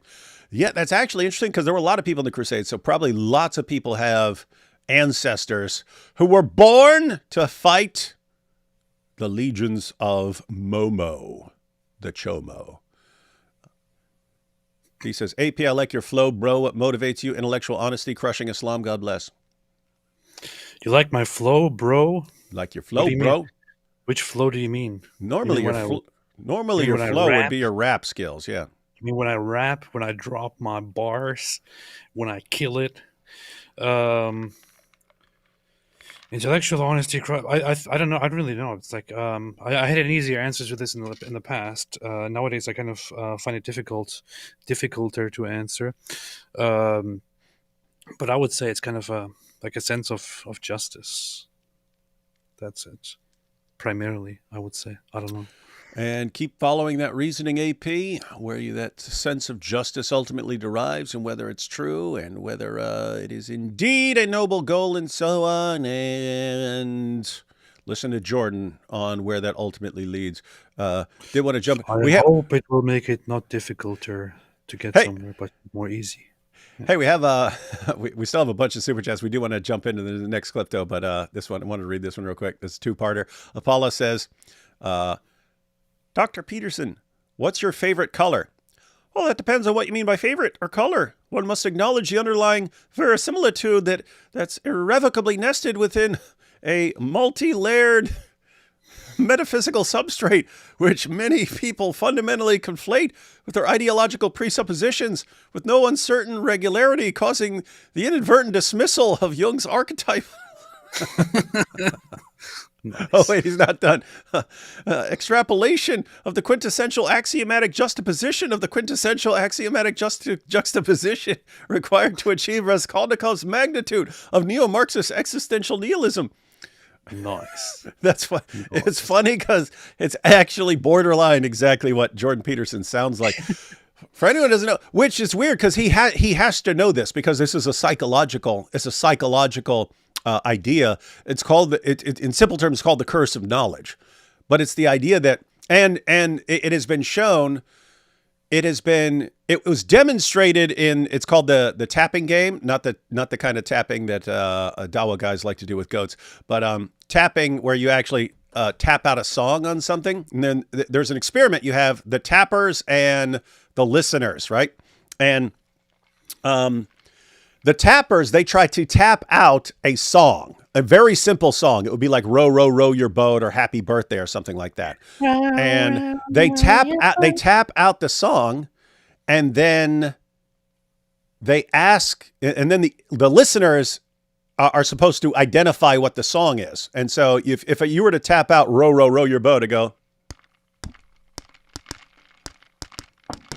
right? And so you guys get it because I just told you. But if I tapped out something else, even a very simple song, you would not get it. And so what that's all perfectly straightforward. What happened though was, and I forget the exact percentages, but you ask them, when you ask the tapper, hey, based on what you just tapped, is the other person going to get it? It would be like, let's say 90%, like they think, yeah, 90% sure this person is going to get it, when it would actually be like 5% of people who get it. So they're trying to figure out what's going on here. Why do I think you're understanding the message that I'm sending to you when you are not getting it at all? You're not. I think you're getting it, but you're not getting it. And the reason is when you're thinking of a song like row, row, row your boat, you're actually like sort of hearing it in your mind. Row, row, row your boat, gently down the stream. When the person's just hearing this, they're not hearing it. They're hearing some taps, and they're not hearing the melody that you're hearing in your head. So you think they're getting that when they're not getting it. And they don't understand what you're getting. And so the idea is called the curse of knowledge. This, you know what you're doing in your head. That person does not know what you're doing. Because you have more information, you think this other person's getting it and they don't. But that can happen with people who learn something. If you take someone who's familiar with mathematics and so on, he'll be talking and thinking he's explaining because it's perfectly clear to him. And the other person can't understand what he's saying. That's what I'm saying. Jordan Peterson does this where he's using all this terminology and people don't understand what he's saying, but he probably understands what he's saying. But he thinks other people are understanding. But it's weird because you would think that he is aware of, again, matter of fact, he is. He's aware of the curse, what's called the curse of knowledge and these experiments and so on. And so, anyway, it's just interesting that he doesn't just periodically pause and say, let me stop and explain this in very, very, very simple terms with no word over 2 syllables. Hey, David, what song is this?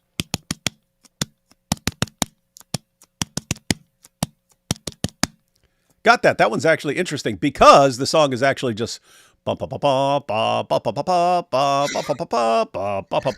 plus you're German, so I knew you'd go with some German propaganda. Powerful.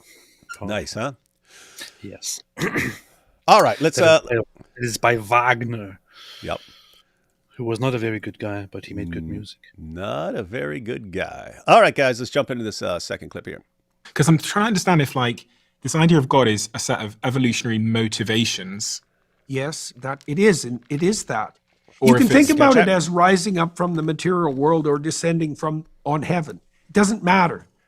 It doesn't matter fundamentally. It's the same. It doesn't matter. Those are different ways of looking at the same problem. Did you catch that, AP? Because he was saying this in was it with Alex O'Connor or maybe with Dawkins? But he was saying this, and people have trouble getting this because he's thinking in different terms. And I didn't want to jump in so quickly, but this is that right there. What he just said is a huge issue for lots of people, and they don't get what he's saying, and it's hard to understand what he's saying because he thinks completely differently from your average Christian and from your average atheist. And when he says something like, it's like when he's talking about, like, let's say rules or morality or something, and then someone says, okay, is this God handing these things to us, or is it us figuring these things out and getting like figuring things out that are ultimately like pointing to God? What is it? Is it top down or is it bottom up? Is it God handing these things to us, or is it us figuring these things out? And Peterson, it's the same thing. He says it's the same thing. There's no difference. And he'll say things like, it doesn't matter. Either one, it's not changing anything for me, whichever way you're looking at it. And people are like, it makes a big difference. If it's, I've figured out something that works versus God has told me to do something, those are massively, massively, massively different things. And for him, he's saying, no, it doesn't matter. And it's the same thing. I've tried to figure out what he's saying. I've tried to figure this out. I'm not sure that I am correctly interpreting. I think I'm kind of in the right direction, but I think it's along the lines of, if you think of a book and you say, what is reading a book? Is that one person presenting his message, or is it another person absorbing that message? It's like, I mean, it's both, right? It's both things. It's not one or the other. It's simultaneously both things, and it's sort of the same thing. And if you just said, think about it, if you wrote a book with no one to read it, then you don't have that. And if you were trying to read something that's, let's say, just gibberish, it's just random letters on a page where you couldn't be reading. So the idea of reading is that there is a message that's being delivered to you, and you're getting the message. Something along that, you could even think of as science. Like there's what God has done in the universe, and then there's your effort to understand that. So what is science? Is it truths revealed by God, or is it truths that you've discovered? It's the same thing. It's both. It's simultaneously both. And you could look at it as either. It doesn't change science, right? So I think he's talking, and then in the moral realm, like what is a moral rule? Is this something that I've been like programmed by biology to do, or is it something that God has revealed? Is it moral claims? Are these things I'm figuring out about what works, or are these things that God has revealed? And Peterson's position is it's both. It's yes, God has revealed a moral realm. You are coming to greater and greater understanding of it. So is this God handing things down, or is it us figuring these things? It's both. There's no difference there. And so I think he's somewhere in that, although his thinking is radically different enough from what I'm used to that I can't say I'm totally on the right page there, but there's something there that I think is what he's getting at when he's saying this thing. So hope that helped someone, because everyone seems confused when he says this. Everyone, and I was too. And I tried to get my mind around it a bit. When I say evolutionary motivations, it doesn't feel so divine. It doesn't feel like a reason to gather in a church. It feels like I'm just kind of this guy's smart. a robot that's being steered by these motivations of don't do that, do this. This feels good. If you're with your friends and family, you feel good, so do that more. And if you're with your friends and family, you're safer, so you're more likely to have kids. Or is it this sort of divine thing that we society has told us God is, where we should worship and we should thank you so much and go to a church and get on our knees and pray?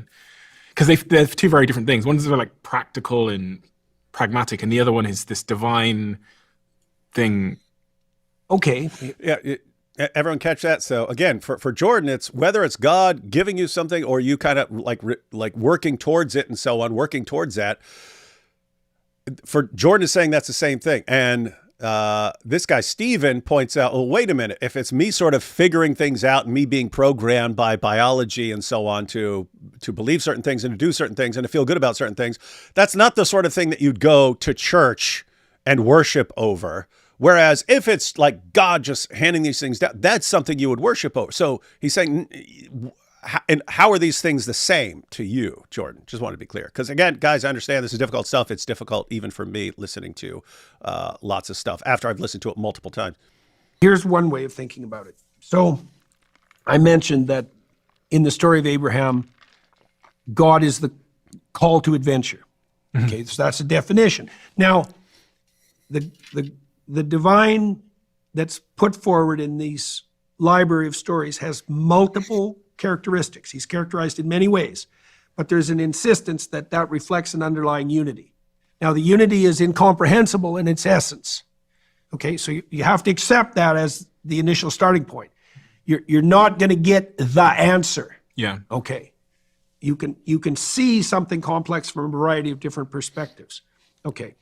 In the story of Noah, God is the impulse that comes to the wise to prepare when trouble's brewing. Yeah.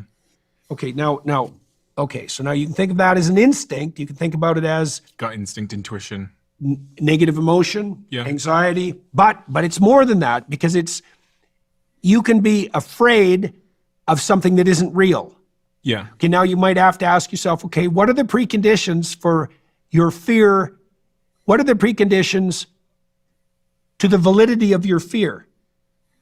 So you're afraid, and you should be. Well, let's say that's a characteristic of someone who's wise. Okay, so then the question is, well, what's the essence of the wisdom that makes your fear valid? Noah is described in the story of Noah as a man wise in his generations. So that means that by the moral standards of his time, he's an upstanding human being.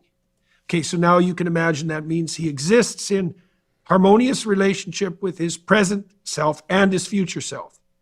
Okay, that makes him mature. But then he also does that in a way that serves his wife and his family and his community. So his self is balanced and optimized across those parameters. That makes him secure in his foundation and properly oriented. If you're secure in your foundation and properly oriented upward, then there's no difference between the voice of the divine and the instinct that preserves you in times of trouble. Guys, get that? There's a few more seconds left to this particular clip, but I think he did.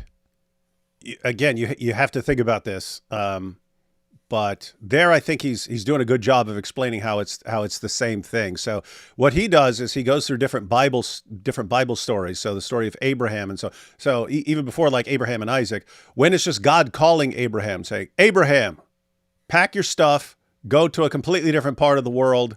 I'm going to do something big with you over there." He's saying, so there, God is the spirit of adventure. That's not all God is, but that's like God is revealing himself as the spirit of adventure.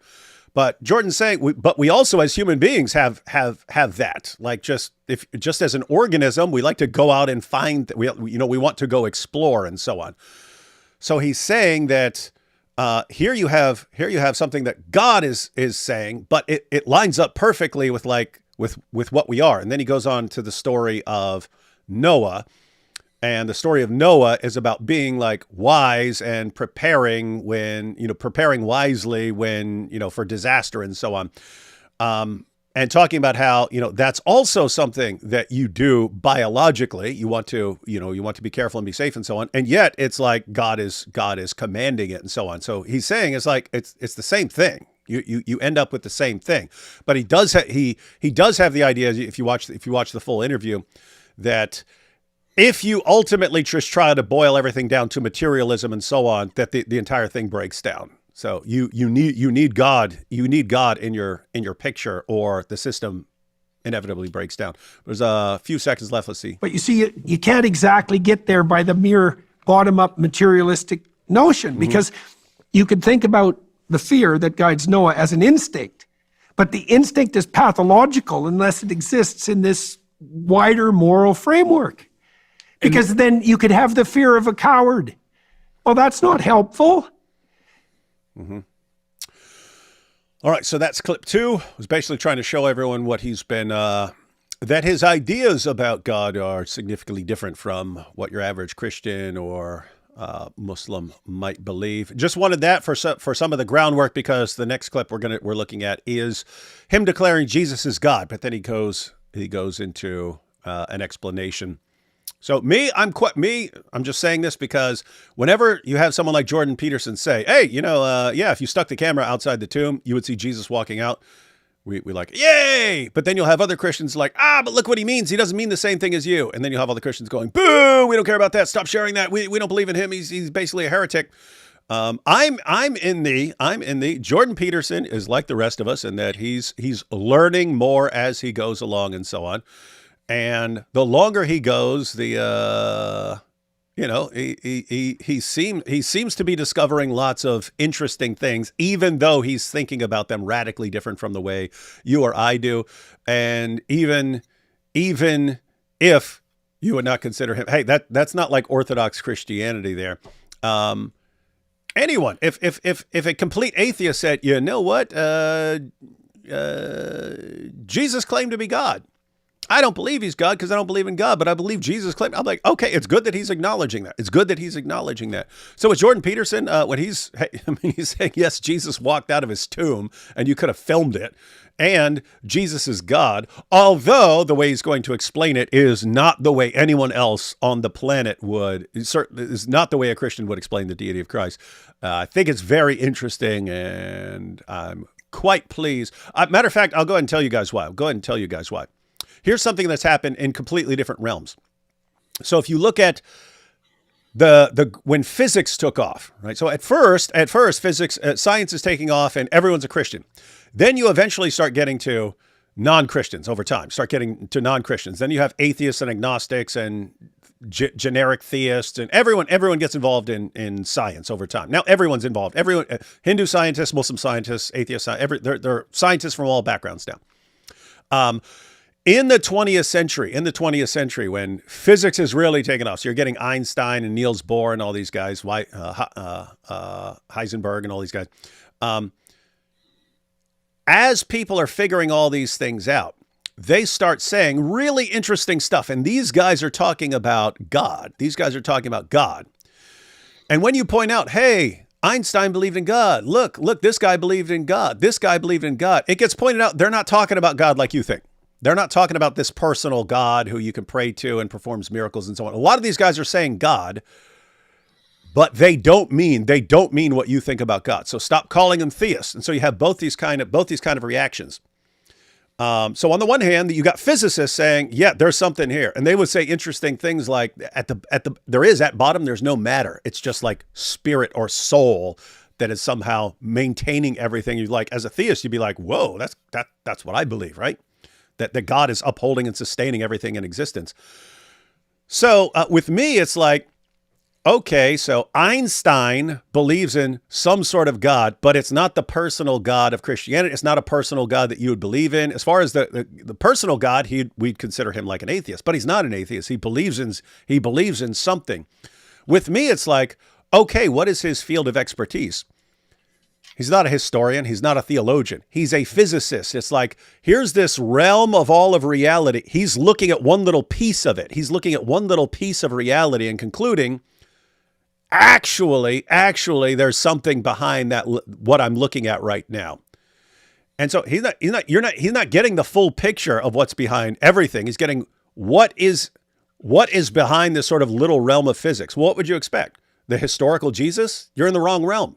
You're not getting at the historical Jesus by looking at the laws of physics. You're getting something else. But what I find interesting is that when he examines this little realm, physics, and they conclude, oh yeah, there's God behind there. And you say, oh, but they don't believe in, okay, yeah, because that's a completely different realm.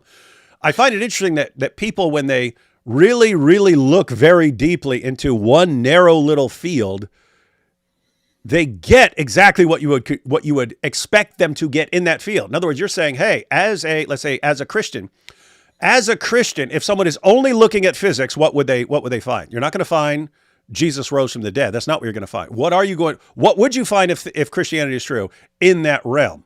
Well, you're going to find, oh yeah, there's something upholding and sustaining the universe. And well, great. That's exactly what we would expect you to find in that realm.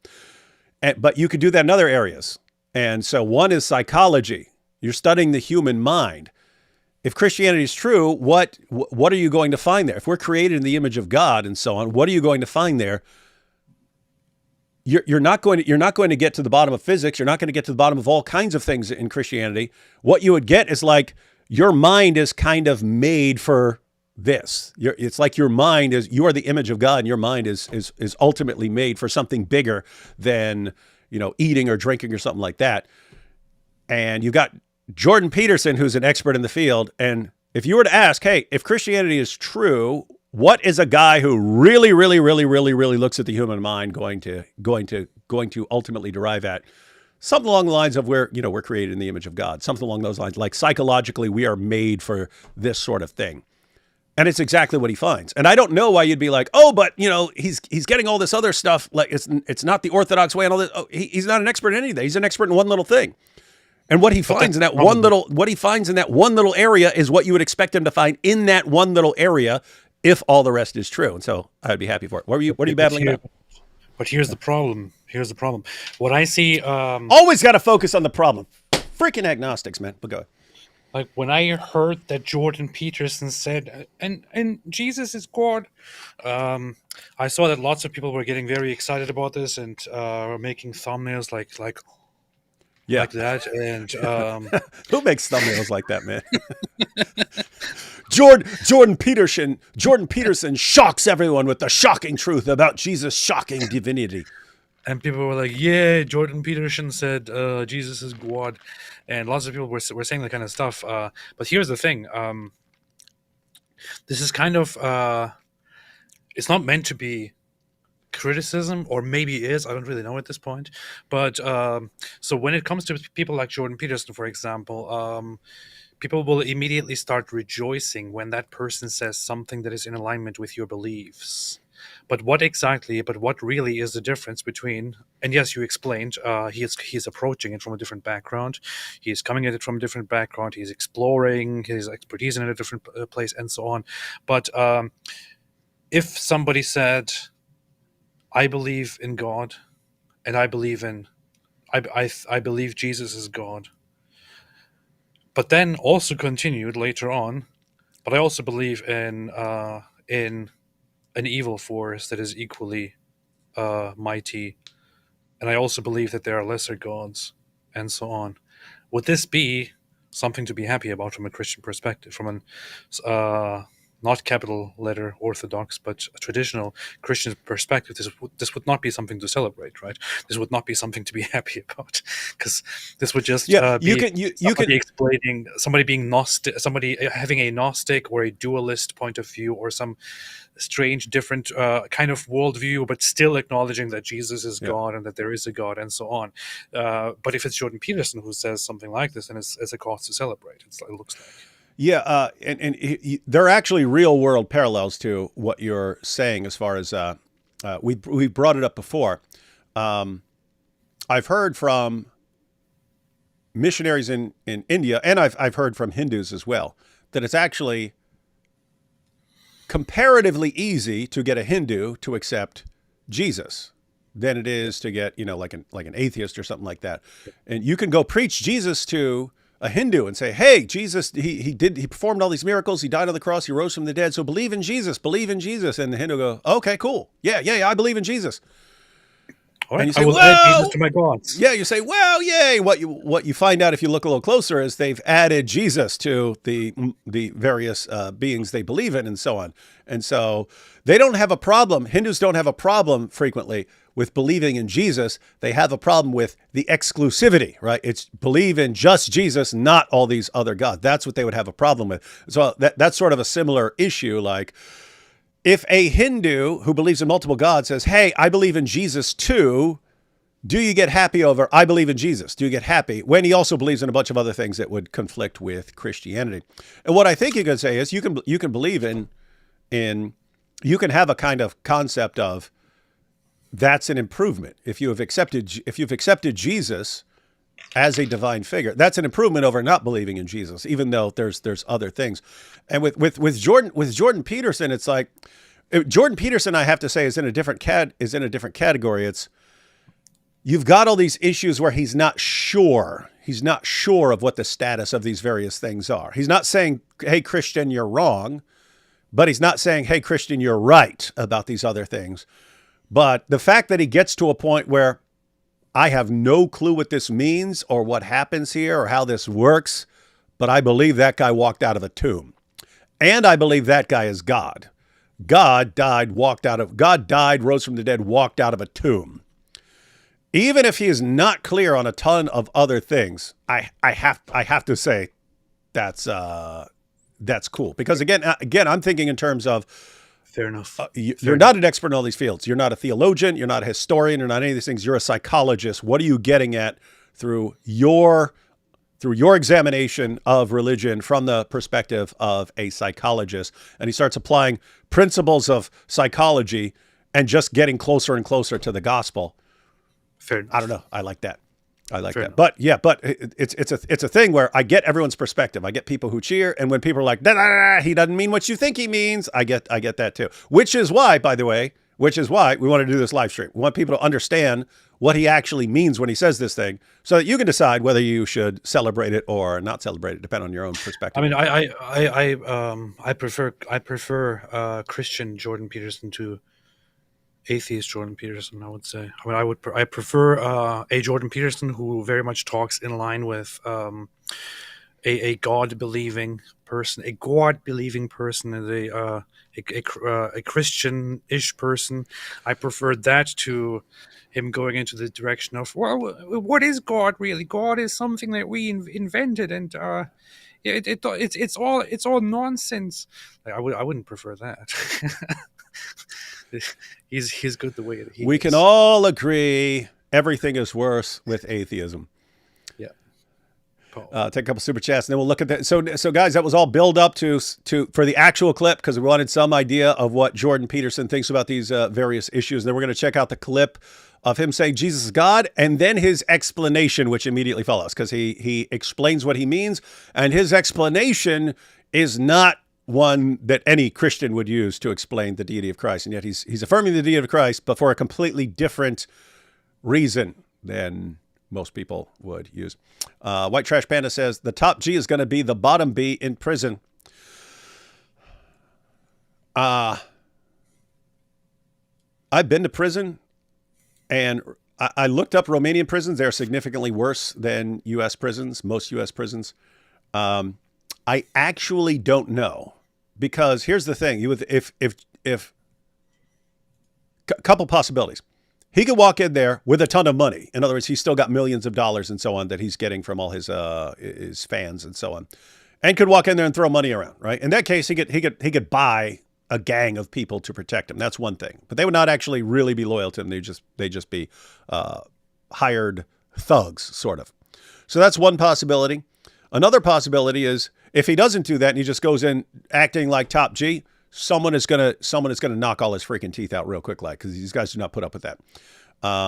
There will be other people who you'll have people who their teenage daughter was groomed by some pimp back in the day, and they're not gonna like Andrew Tate for being the same sort of, for reminding them of that sort of person.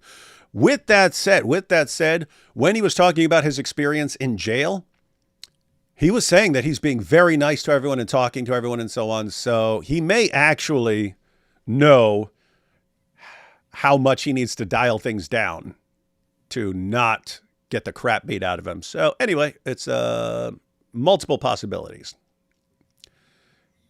But he should be asking some people about Romanian prison and how to. He probably is already. He probably is having all sorts of people tell him how he needs to act in Romanian prison. Chloe says the UK is depraved with the likes of Lily Phillips and that other blank of Babylon. I'm convinced the pagans of the UK love the depraved cult. Yeah, Chloe. In a previous live stream, I pointed out that it's that what you'll have Muslims saying is, what you don't find in the Quran and the Hadith talking about us just going up and grooming these girls and so on. We would conquer them and then take them as captives, but we haven't conquered them, and therefore, it's like, yeah, there's a reason for that. The Muslims couldn't have comprehended a group or a tribe or anything that is just going to hand over their daughters to you, right? They have no concept of that. The pagans would have fought for their daughters. That's why you had to conquer them first if you wanted their daughters. So you conquered them, then you took your daughters. No one there has any concept of people just, here, take our daughters. Oh yeah, and if anyone complains and the father tries to protect his daughter, we'll stop the father, not you. You just do everything you want. They wouldn't have comprehended that. And therefore, like, in this weird sense, like, Great Britain is more pagan than the most pagan people we've ever heard of in terms of like, just here, take our daughters. You want our daughters? We'll give you our daughters. Everyone take our daughters. Yeah, just do whatever you want with them. It's disgusting. So, yeah, bad place. It's weird looking down and seeing intellectual AP who looks like an author. You look like some great writer and so on. You should write a book and just read from your own book and quote your own book with those glasses. I am writing one right now. Actually. Dope. What's it on? Is it your biography? No, a different one. I found a nice system to get my book together, which I already had most of my notes on, but everything was kind of messed up because I forgot, because I dropped it at some point, and then it's all just messed up of different notes.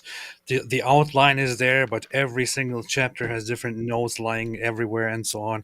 But I found a way to with the help of an AI system, to just say, hey, here's my stuff, put it all together, and give it to me once again. Based. So AP's AI book may be out in the near future. It's not an AI book. It's an AI book. You said, hey, AI, here's a couple of videos where I've said things. Now make an entire biography of me. That's actually a good idea. Of course it's a good idea. Josh says, I love you guys and Jesus Christ, Yeshua Akbar. Yes, that is true.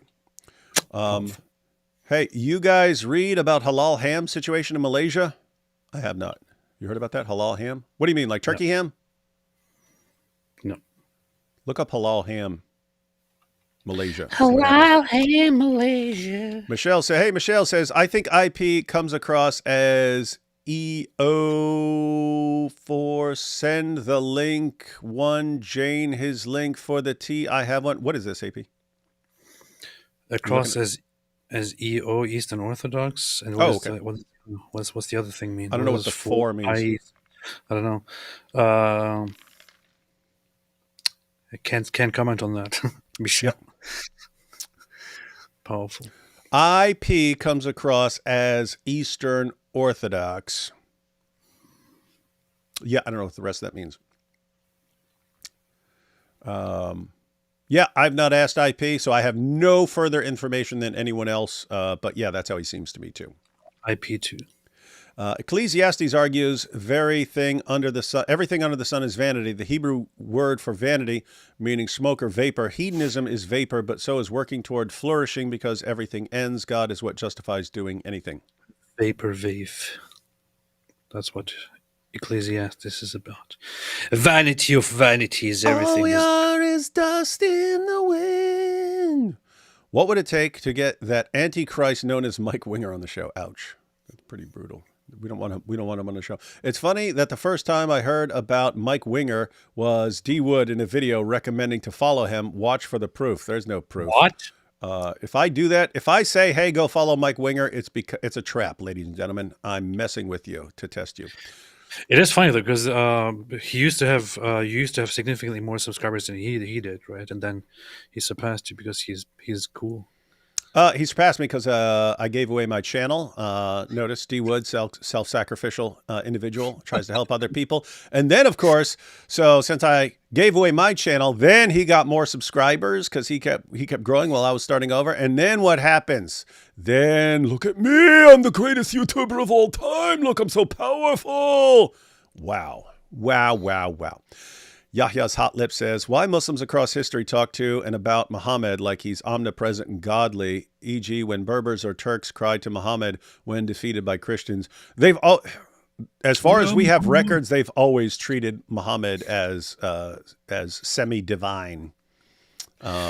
They say they don't, but they obviously do. You know what's funny? So I talked about this several times in the past, and I still think that if one day in the future I was to make a video, if I made short videos, it would be very nice to make a video about the whole Baphomet topic and how Muhammad and Islam actually inspired the Baphomet character, which many people are actually falsely perceived to be a genuine representation of a demon or devil or something like that. But this is one of those things. The background of the whole Baphomet figure, which is this goat figure with the horns and all that, the statue actually goes back to apparently a French author during one of the Crusades, observing the Crusaders fighting against the Muslims, and as the Muslims are shouting and invoke the name of Muhammad, he writes down that the Muslims, which he describes as the Turks, and the Turks were shouting for their own god Baphomet. He writes in his writings. So this is from a French perspective. They used to refer to him as Mahomet or Bahomet or Baphomet, and that is where the name Baphomet comes from. where I guess through some misidentification or mishearing or something happening there, this whole name of Baphomet based on Muhammad comes into existence, which then later on among Western Christians who were significantly more isolated and distant from the Muslim world. It's not like today. The average Western Christian had no idea what Muslims are and what they do and what they believe in and so on, because they didn't have the internet, or it was down. They couldn't really look it up. So they didn't have Wikipedia back then either, as far as I know, like in the 12th century and things like that. So they didn't know what Muslims believe in, and they had these ideas that those people over there on the other side of the world worship this thing called Baphomet and Mahomet.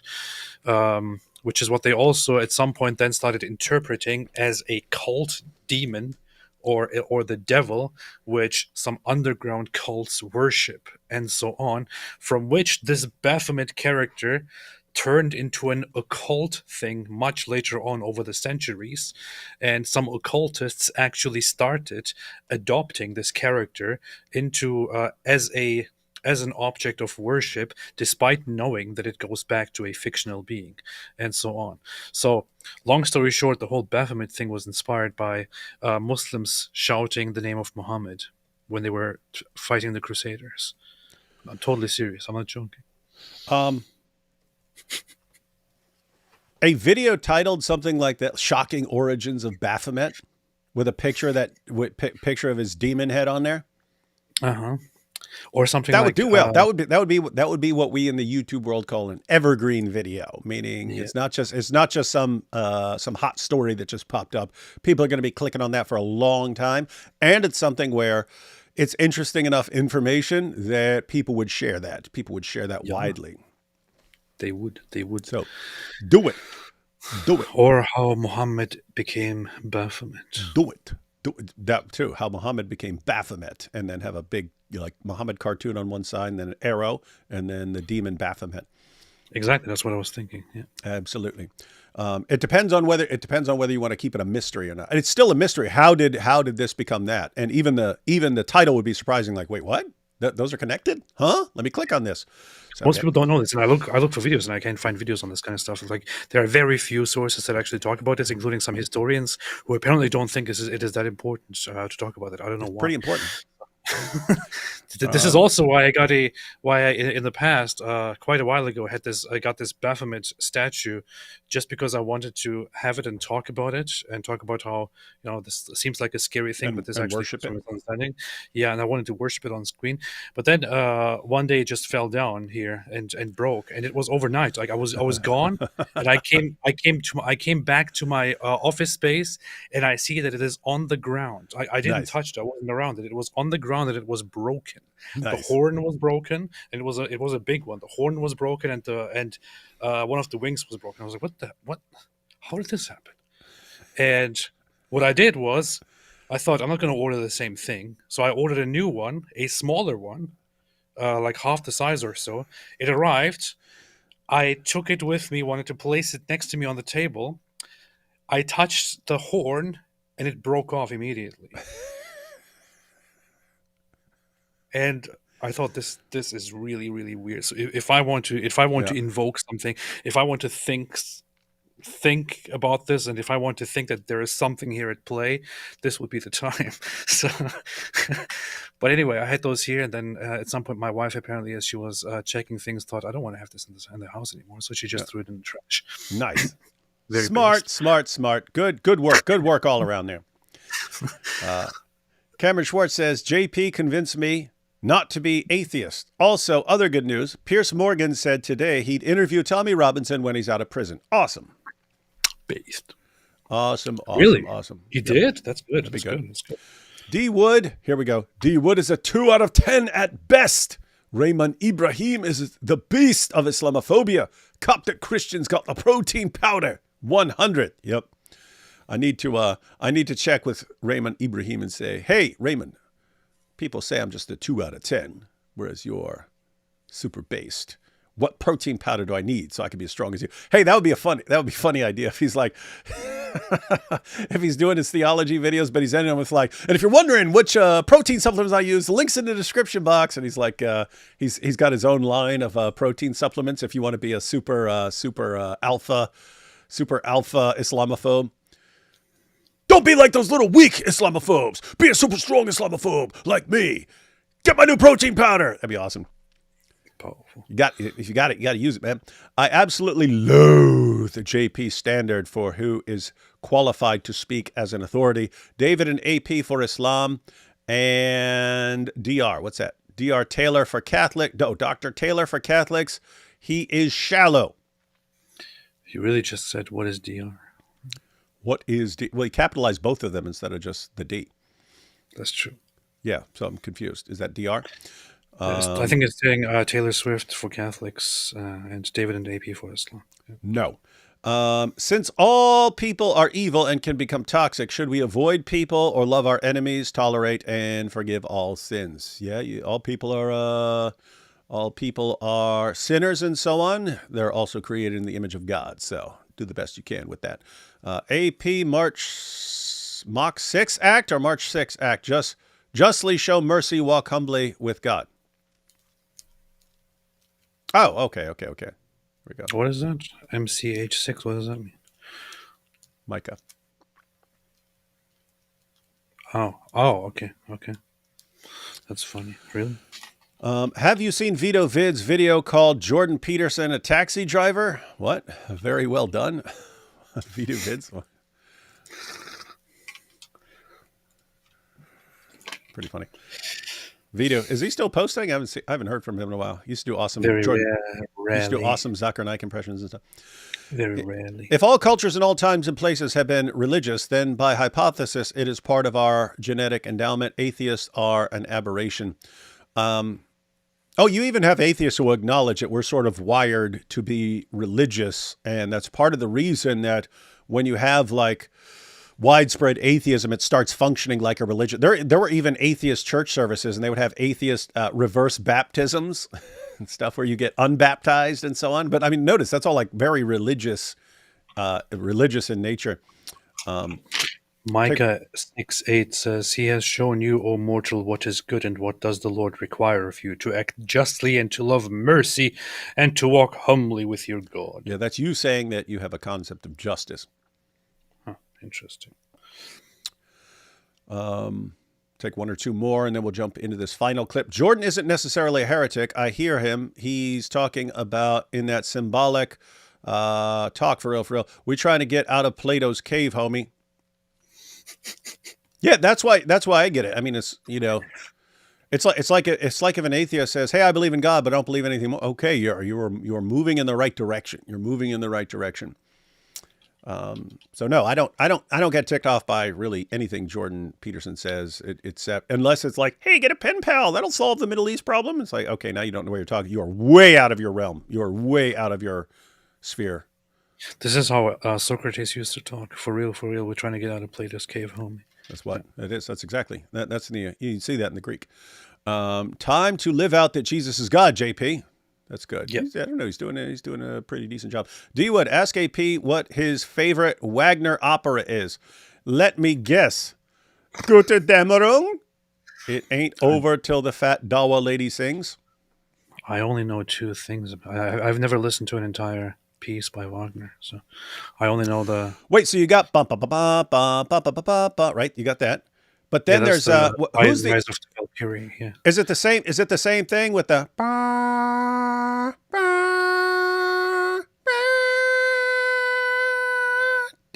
Is that who's that? Is that the same guy? What? Now I'm confused. I thought so. Yes. That's the I think that is. thus also sprach Zarathustra or something. Yeah, that is Zarathustra. Yeah. Is that Wagner? Is that Wagner? I don't remember. I just remember it's some German. But I mean, Yeah. if it's a German opera guy, you got to go with Wagner. Of course it is.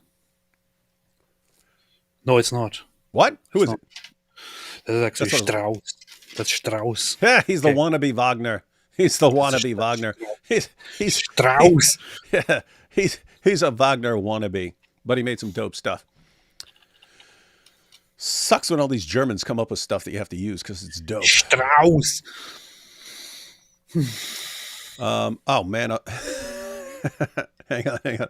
I was about to click on the next video, and then Ayatollah said, "The call to adventure pierces the veil of the archetypal behaviors that we engage in, whether they be in our working life, with family, etc. This simplifies behavioral patterns we create." Hey, I feel like I had a better Jordan Peterson impersonation than normal right there. I don't know what everyone thinks. Was that better? Was that better than normal? Mm-hmm. Seemed to have briefly gotten my groove. All right, let's go ahead and check out this final clip, ladies and gentlemen. Then we'll get the last of these super chats. So here, Yeah, those thing Nietzsche. Nietzsche had his book on Das sprach Zarathustra, and then also Strauss had a whole piece on it. So it's both. Both is the right answer. very based, very based. All right, Peterson. Also sprach Zarathustra. All right, ladies and gentlemen. So here is the extended. Lots of people have seen the short clip of Peterson affirming the deity of Christ. Now we're going to get the extended clip where he explains what he means. This is an interesting question. It's a very direct one, but I would love just an answer because I haven't got clarity on this. What is it you believe? What God is it that you believe in? I've heard you talk about this sort of substrate idea and such, but in a simple way that I can understand, do you believe in a man in the sky God? Do you believe in it's a Well, force? that's not as primitive. It's kind of funny because he says, I don't have clarity on this. I want to know what God you believe in, but I don't think Jordan Peterson has tremendous clarity on what he believes on this issue, as he would gladly acknowledge very frequently. But let me back up because it's very interesting when I don't know what you mean by clarity. Yeah, very interesting what Stephen asks here, because he said, "Are you believing in like a man in the sky?" And then what's Jordan going to say? And he said, "That's not as terribly. It wouldn't be as terribly weird as you think, given what human beings are." So let me back this up a little bit. About this sort of substrate idea and such, but in a simple way that I can understand, do you believe in a man in the sky God? Do you believe in it's a Well, force? that's not as primitive a conceptualization as the atheists would have you believe. What is it you believe? Well, there isn't anything more complex in the known universe than a human brain. Mm-hmm. So if you want a model for reality as such, like proclaiming that it has something akin to the structure of the human psyche is not an absurd claim, given that that is the most complex thing by far that we know of. by far. So what is it you believe? That little interesting point there. Like, hey, when we kind of think of God as something like us minus like the physical body and so on, from an atheistic perspective, you'd say, okay, you're just taking a model for yourself and like saying, okay, whatever created us is like us. And that was one of the, I think it was Ludwig Feuerbach, who said, this is like centuries ago. I think it was Ludwig Feuerbach who said, hey, if horses could come up with their concept of God, it would be a horse God. And if other creatures could come up with a concept of God, it would be like that. It would be like them. And that's just what human beings do. Whereas from a Christian perspective, you think, wait, we're created in the image of God. So whatever God is, we're kind of closest to that. And therefore, it's kind of not a terrible starting point to sort of take us as beings that have minds and intellects and so on and saying, okay, we understand ourselves better than we're going to understand God. So how do you get to an understanding of God? Okay, let's take, the parts of ourself that we understand, strip away things that are not like that would not be like God. So like, physical body and things like that, strip away all that, and then strip away any sort of limitations. And that would be, that's kind of what kind of the best we could do. So in other words, if you're starting from an atheistic perspective, you have, first there's nothing, and then you get life, and then you eventually get to human beings, and then human beings are somehow wired to want to believe in something beyond themselves, and so they invent a concept of the deity, and they make something like themselves just really way more powerful. From a Christian perspective, no, God starts with God. God created everything, but God creates human beings to reflect his nature somehow. So you are something special, and it is important to think about yourself and then to subtract the limitations when you're thinking about God. So Peterson points that out. It's like, hey, atheists like to make fun of, hey, you're making a God like you. Oh, how convenient. When that's not the sick burn you might think it is. If we're specifically made to be God's image in this world. Well, I've been explaining it. But I mean, I did say, I mentioned something which we skipped over very quickly because I introduced it too rapidly. The postmodernists figured out that we live in a story. But then they leapt to a faulty conclusion of two forms, well, three. There's no uniting story. That was one of their conclusions. In fact, the definition of postmodernism is skepticism of meta-narratives. There's no uniting story. It's like, well, that's a stupid theory because there's no union. So what? There's just diversity. Well, we worship diversity now in this utterly foolish manner. There's no difference between diversity and war. Without a uniting narrative, there's nothing but war. So, no, that's not going to work. Wrong. Hedonistic self-gratification. There's Michel Foucault for you to a T. It's like, what? Messed up stuff. Do whatever you want. Do whatever feels good. Is that wrong? Why can't people just do what they want with whoever they want all the time? Because it defeats itself, and quickly. It's not a sustainable game. If it's all about you and your whims, I don't want to be anywhere near you. And that won't be so good for you. That's not going to work. Power. That's really where the postmodernists landed with their, what would you say, temptation to turn towards Marx. It's all about power. It's like, first of all, that's probably a confession, if that's what you believe. And second, dude, did you hear that sick burn, AP?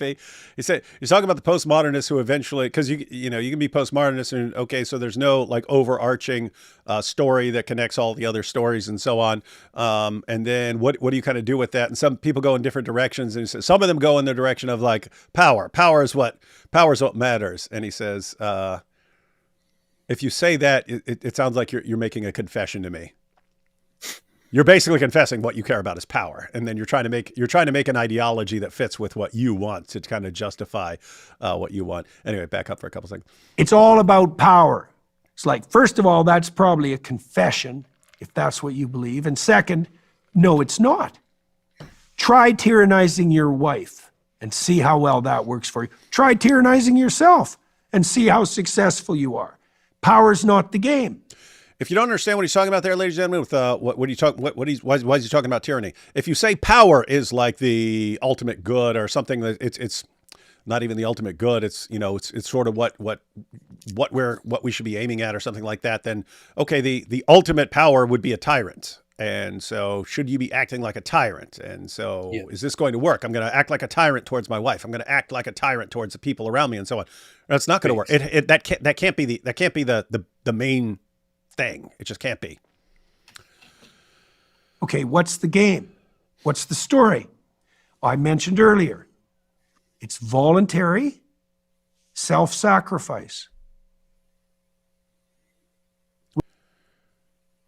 That's the first thing you need to understand as far as what Jordan Peterson is talking about Jesus being God. What's the real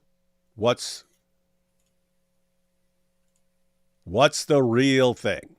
What is the real noble direction you should be taking? Back it up, because this is connected to what he says about Jesus. Here, it's voluntary self-sacrifice. Right, you offer yourself up in the service of something higher. That's the basis of society. That's the basis of psychological stability. The Christian insistence is that that's the basis of the world. I'm going to replay that part because this is all connected to what he's about to say. Self-sacrifice. Self-sacrifice. Right, you offer yourself up in the service of something higher. Offer yourself up in the service of something higher. I know I'm just repeating him. You need to hear this like 15 times. That's the basis of society. Basis That's of society? the basis of psychological stability. Basis of psychological stability. This is why he heads in these directions. He's examining all of this from the perspective of a psychologist. This is what you need in your head.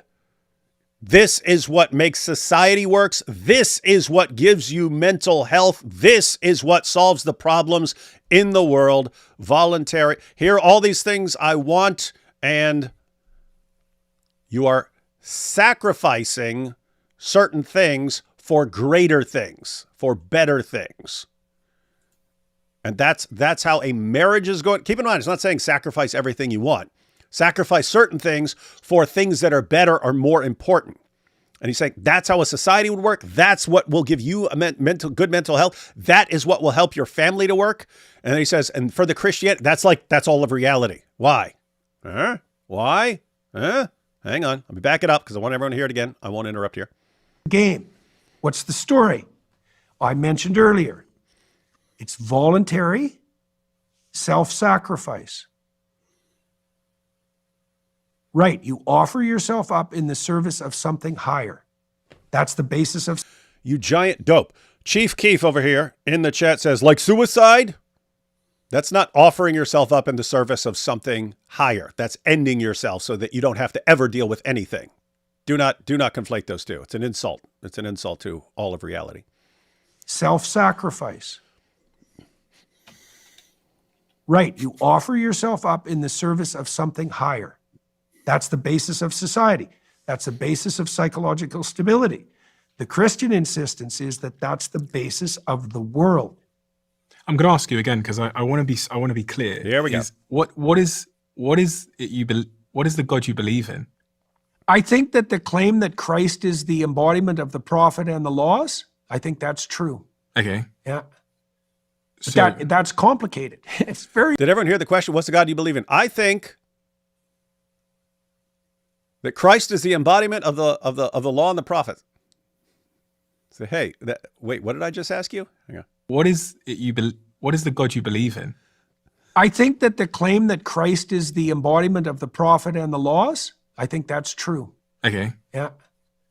So, That's complicated. It's very, very complicated. But I think it's true. so you believe that Jesus was God? God? Yeah. And we'll end it right there. No, we won't. We're gonna look at him explaining it. You catch that, everyone? So anyway, that's what everyone played the little short clip of him saying that Jesus is God. Before that, and it's really important to understand what he's saying, and it's not something you should be like, oh, he doesn't mean exactly what I mean. It's actually interesting what he means. It's like the Christian idea is built into the fabric of reality. It's built into your psychology. It's part of you. It's embedded in how societies work and how families work and how you have mental health, because it is part of reality. And what? So Jesus is the embodiment of that, and He's God. It's not exactly clear what he means by Jesus is God. He's going to explain it. It's still not going to be clear, but you're starting to get a picture. This is God, and this is what God does in Christianity. And oh my goodness, that's what works, and that's what society needs, and that's what fixes the ills of society. This is all connected. It's one coherent whole. So Yeah. I think if you let me back it up, and then understand we'll hear what his that- explanation. I think that's true. Okay. Yeah. But So, that's complicated. It's very, very complicated. But I think it's true. so you believe that Jesus was God? God? Yeah. Yeah. I think if you understand what that means, that it's indisputable. I'll give you a brief All right. So explanation of why. well, that's the thing. This is the issue. When you ask Jordan Peterson a question about God, do you believe Jesus was God? let He him says, give you "Yeah, the quick. Let him yeah." give you the quick answer, and then end it, ladies and gentlemen. End it, because he's only going to confuse you with what comes afterwards. I know. That's the thing. When you ask him the question, he says, "Yeah." It's like, "Oh, okay, good, fantastic." So we have the answer. But then, as soon as he says, Wrong. as soon as he goes on and says, "Because if you understand what that means," oh, well, here we go. There we go. Here we go. It's awesome, though. It's awesome, ladies and gentlemen. This is awesome stuff. Back it up slightly, but he's gonna give his explanation here. Yeah. I think if you understand what that means, that it's indisputable. I'll give you a brief explanation of why. Here we go.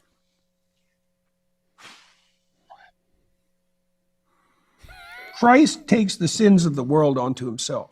So that means all the problems that there are his problems.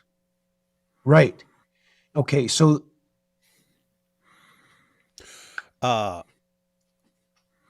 don't mean to I will probably rewind this but guys, this is really hard to get your mind around. I still don't have my mind fully around it, but I did watch what led up to this, and you just saw sort of you just saw part of it, but you've got all these problems and all these competing goals in society, and what actually makes things work and solves the problems and so on. It's this voluntary self-sacrifice. And Jesus takes all the problems, all this. He takes it all.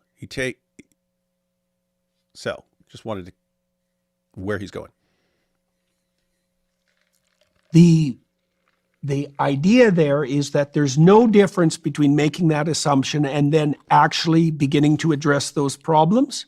And there's no difference between that which best addresses the problems of mankind and the divine. Those are the same. You've got the divine, Jesus, and you've got what actually deals with the problems of mankind. And you've got Jesus, he did exactly what deals with the problems of mankind. So you've got the divine, you've got what actually solves the problems of mankind. It's all tied together. Let me back up slightly there. Addresses the problems of mankind and the divine. Those are the same thing.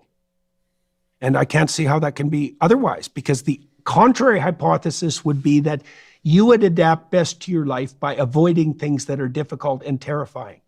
And no one believes that. And so the pattern of the passion, this is the voluntary self-sacrifice issue taken to its extreme.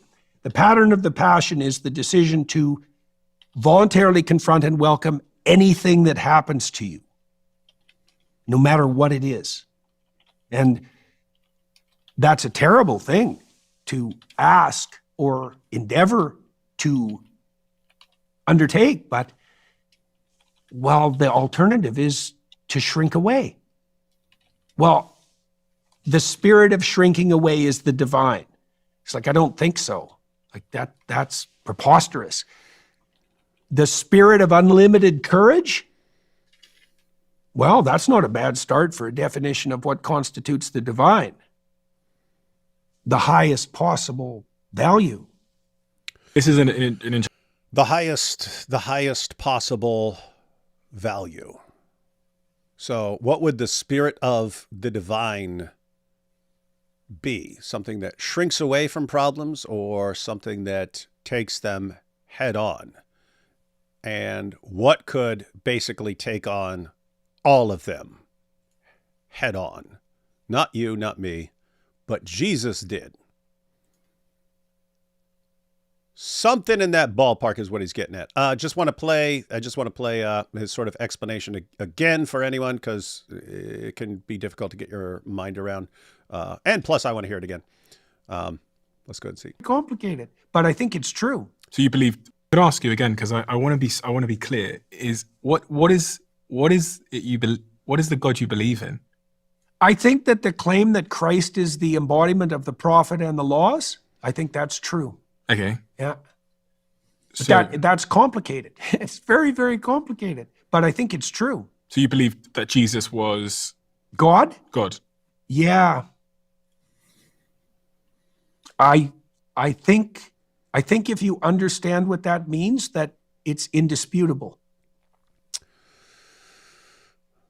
So, he's an expert in one area, psychology. Here's everything I've learned about human psychology and what brings about mental health and health within a marriage, within a society, and so on.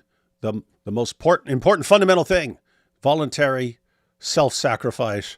And it's like, for the Christian view is that is like reality, because that's what God did. And Jesus is like the ultimate embodiment of that. And he's the one who demonstrates the courage to take on everything and all the problems. Who is this? Who is this? He says God. Let's go ahead. I'll give you a brief explanation of why.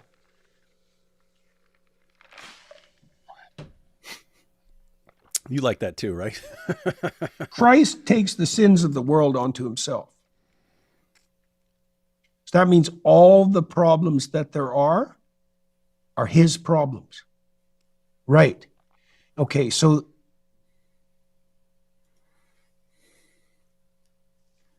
the idea there is that there's no difference between making that assumption and then actually beginning to address those problems. And there's no difference between that which best addresses the problems of mankind and the divine. Those are the same thing. And I can't see how that can be otherwise, because the contrary hypothesis would be that you would adapt best to your life by avoiding things that are difficult and terrifying. And no one believes that. And so the pattern of the passion, this is the voluntary self-sacrifice issue taken to its extreme. The pattern of the passion is the decision to voluntarily confront and welcome anything that happens to you, no matter what it is. It's kind of interesting, because he's saying, hey, no one believes that the path we should be following is avoid everything, avoid all harm, and so on. And yet, that's how people actually live. That's how people actually live, trying to avoid the problems and so on, trying to shrinking from them.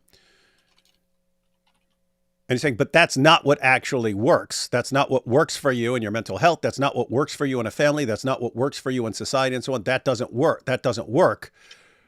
And why? You're not made like that. That is not the actual. And do you think the God could basically be shrink away from everything, or would God be ultimately confront everything? Okay, well, that's exactly what happened in Christianity. And anyway, interesting stuff. What? I'm gonna mute you for a second because I'm going to listen. I'm going to read what he says in writing and then try to make sense of it. Good. I'll go ahead and play this. And then I will take super chats as you figure out what he's saying so you can explain it for us. That's a terrible thing to ask or endeavor to undertake. But, well, the alternative is to shrink away. Well, the spirit of shrinking away is the divine. It's like, I don't think so. Like that's preposterous. The spirit of unlimited courage? Well, that's not a bad start for a definition of what constitutes the divine. The highest possible value. The highest possible value. The good at which all goods aim. So, guys, that is the context, and then they talk about a bunch of other things in that discussion as well.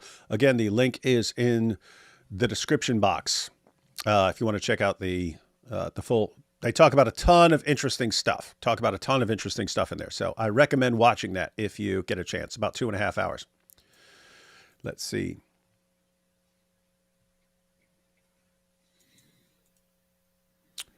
Take some super chats while AP reads. Wait a minute. This is D Wood's stream. Why can't we like and comment on super chats? Did YouTube upgrade?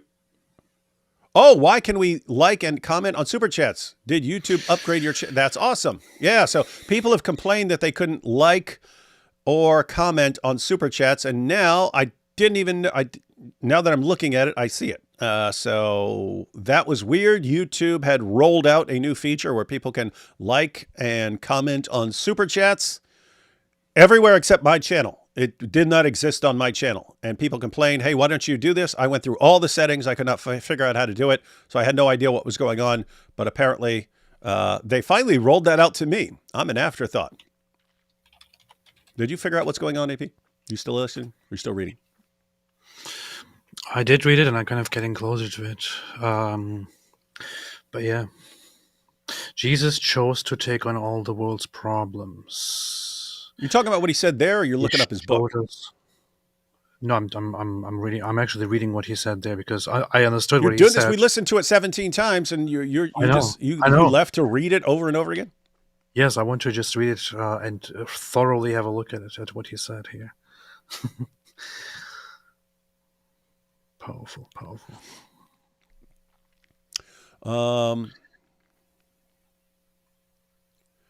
Let's see. Wait a minute. This did YouTube upgrade your channel, or did Mossad hack into YouTube? I don't know. It could have been Mossad hacking in there. I don't know, but they did roll out the feature for me. Good stuff. Much love to both of you and Israel from an atheist from Greece. We should all fight for Western values with every means we have. Thank you. And so we shall. The Ayatollah says, Peterson is slowly beginning to realize the significance of the physical act, that something actually happens in physical reality, which is a victory of orthodoxy over Gnosticism. Yeah, I have to say, for AP constantly saying, he's nothing but a Gnostic. He's nothing but a Gnostic. He doesn't have the standard Gnostic views on some things.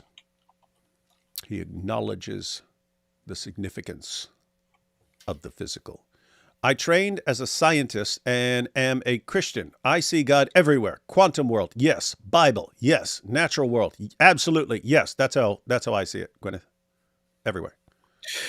And once you see that, you can't unsee it. Matter of fact, I'll even say, like, when I hear an atheist arguing and stuff like that, it's in my head, like, for you to even be making this argument, what do you need? You need a universe. Where'd that come? Where you need a finely tuned universe that supports life. You need actual life. So life, you need you need human consciousness. You need laws of logic. You need objective moral values for the arguments you're using. God shouldn't do this. God shouldn't do that. And so on. You need the ability to communicate ideas. Like everything that I'm hearing from you cries out.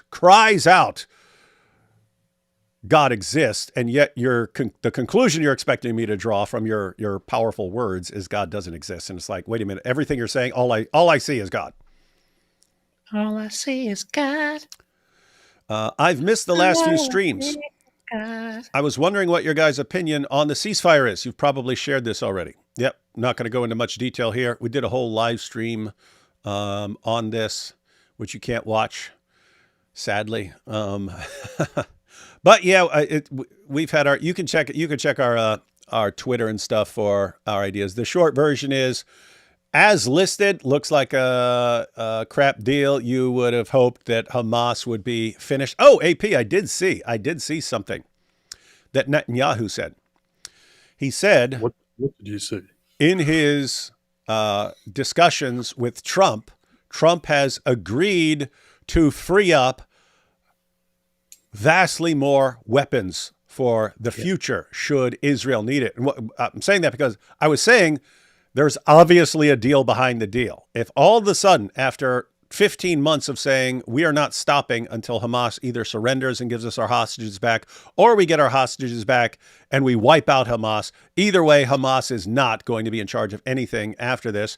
And all of a sudden, Hamas is going to get to slide and Hamas is going to continue. Why are they making this deal after 15 months of showing no signs of accepting such a deal? And all of a sudden, I said, there's got to be a deal behind the scenes. Hey, do this, and here's the incentive. Here's what we're going to do for you in the future. So and I said that we would start to see what the deal behind the scenes was.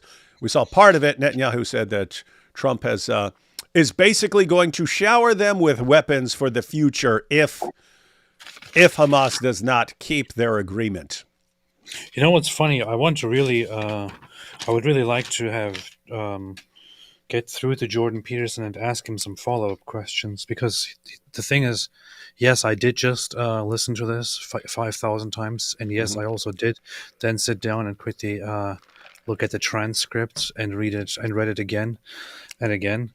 But there are just some questions that I have, which it just seems like his explanation that he gave after he said, God, do I believe he's God? Yeah.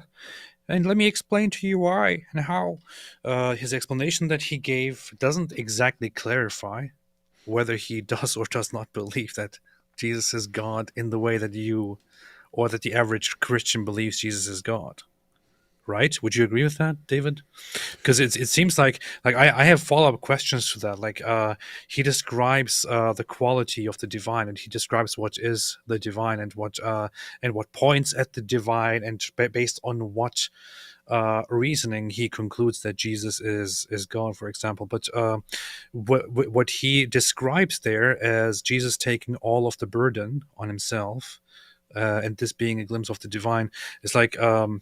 It's not entirely clear whether he actually believes that this is precisely what Jesus really did and that all of it is actually true, and whether he believes in the in that aspect of it, in the whatever you want to call it, supernatural aspect of it, that Jesus did actually take on all of the sins and all of the burdens of the world, and that he is therefore most certainly, from his perspective, God is most certainly divine, or whether he is just presenting the narrative as it is and acknowledging that according to the narrative he is God.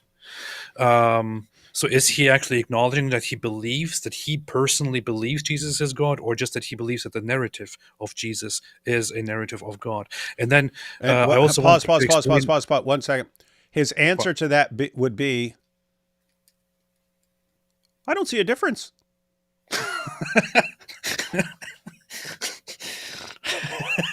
That's the problem. Yeah, I agree. So here's the thing. Here's what's interesting. He's not saying Christians are wrong. He's just not saying you're right about certain things. He's saying, here's something, and I believe it, whether it is the established truth of Christianity or it's just a story. I believe in it in either way, and I'm fine. Whether it's true because it's part of the story that we're in, or it's these things actually happen. That's why it was interesting that Alex O'Connor actually got him down to, is someone walking out of the tomb or not? Is someone walking out of the tomb or not? And he tried the entire interview to not answer that. And then finally says, yeah, I think so. And then it was, but I don't know what it means. And he jumbled it up again and stuff like that. But yeah, there's no scenario, AP, where he's going to answer that. I think it's a combination of, I mean, I don't know. I don't know all of reality to be able to say this is the way definitely things are, and here's what happened at this point in the past, and here's exactly what God's likes. Like, that is so far beyond me. I don't know exactly what is like literally true and what is part of a story. But he's saying, like, with him it's so with him it's I don't know. But simultaneously, either way, I'm fine with it. If this is if God actually exists and is like a person, just massively more powerful and so on than we are, and entered into creation, did these things, or if this is a story that we're sort of led to because of what we are and so on, he does acknowledge that it can't just be material. So there's something there. But he doesn't like saying this is the way things actually are. But again, it seems like I don't actually know, and so I don't want to say. But I'm fine either way, because either way, this works, and this is what works from a psychological perspective, something along those lines. But yeah, I just think he's like me, in that if he doesn't know something, he doesn't like to say, well, this is the position or something. It's like I don't know. David, Calvinism or Arminianism, David? I don't know. Which view of creation is correct? I don't know. What do you mean? And I'm fine not knowing. What's that? Go ahead. Do you agree with the 5 solas? Yeah, kind of. And I kind of agree with some of the objections to some of them. So that's what I mean. I can listen to Arminian and go, Matt got a good case, and I can listen to a Calvinist and go, yeah, you've got a good case there. David, which position do you take? I don't know. I kind of agree with some of their arguments, and I kind of disagree with some of their arguments on both of them. And I'm totally fine saying I don't know who's right, and I don't have to pick a side. That's kind of that situation. The other question is, this is the biggest problem to me, is from what he explained and from how he defines the divine, or defines God, and why he concludes that Jesus is God. The explanation that he gives does not exclude other people besides Jesus from also being God. It's problematic, because he described Jesus as taking on the sins and taking on the burdens and all that, and but he doesn't express that he did that because he's God. He doesn't say that he's inherently God, which is why he did that. He doesn't say that that this is what, and he's the only one who did this, which is why he's God. He's just saying that this is what he did, and that is the closest you can get to defining the divine. But okay, are you saying that he is the only one who did this, and he is the only one to ever fit this description, or are you just leaving that open and we can suddenly include others too? Now we're getting into the whole thing. Like, are you actually acknowledging that there is that you literally believe in the traditional Christian way that there is one God, and Jesus became, Jesus. Do you believe that he became flesh, and so on? Or are you acknowledging that this is just an aspect of the divine, and this could apply to more people than just Jesus? It's just none of this is clear at all. Yep, that's true. If you wanted to take that and go in a sort of Christian-friendly direction with it, and like make an argument out of it, I think it would be along the lines of, God is the only one who could do that, who could actually take on all. A regular person cannot do that. You have to be extremely special. You have to be a certain kind of being to take all of that. Like, I can't do that, and I'm not sinless, and I can't do that. And so it wouldn't make a lot of sense to say, oh yeah, and this other guy did it too. It's like, wait, what? So I think that would be the direction. But yeah, I don't think he's giving any solid answers on specifically what he means about a lot of these things. I think he's keeping it sort of, because he's figuring things out as he goes along, and sort of taking people along on his journey, which is why he titled his book "We Who Wrestle with God." Hey, I'm wrestling with all this right now, I'm wrestling. And what do you mean by Jesus? Yeah. Let's see. I can't believe I agree with AP, but JP is wrong because I think AP can agree with this, that the two choices you live by his laws or try an alternative. Can't believe I agree with AP, but JP is wrong because I think AP can agree with this, that the two, is that choices? Because it says choices, but two choices you live by his laws or try an alternative. Choose to live by his laws or try an alternative. I'm happy that you agree with me, but I don't entirely understand your super chat. Clear as well. Yeah, but yes, I agree. Hey, here you go. Since Momo is Baphomet, Islam is the real Satanism. Beast. That'd be a good title for a video. Islam is the real Satanism. Why? Because Muhammad is Baphomet. Oh, hey! After you make your video, you should make another video called "Why Islam is the Real Satanism," and then it's all that they worship Baphomet Muhammad. I'm Berliner mit Berliner. UC did a funny best of your super chat, some highlights, each like 1 minute. Guys, you can take a look at that, and you've got the channel there. Yeah, I did check out some of that video. It's a long one. I think it's like hour and a half or something like that, but it's a compilation of highlights from various live streams, super chats, and so on. And there are some very funny things in there if you want just short little snippets of things. I gotta check it out. Yep, good stuff. David, your evergreen videos are kind of like that Newsweek ad from the 1980s. They're able to look terrorism in the eye and find a way to make it blink. Oh, you haven't seen Making Terrorism Blink. Yeah, that's what they do. We are about to have an awesome year. Amazing Jordan Peterson impression. Also, you did a good Arnold a few streams ago.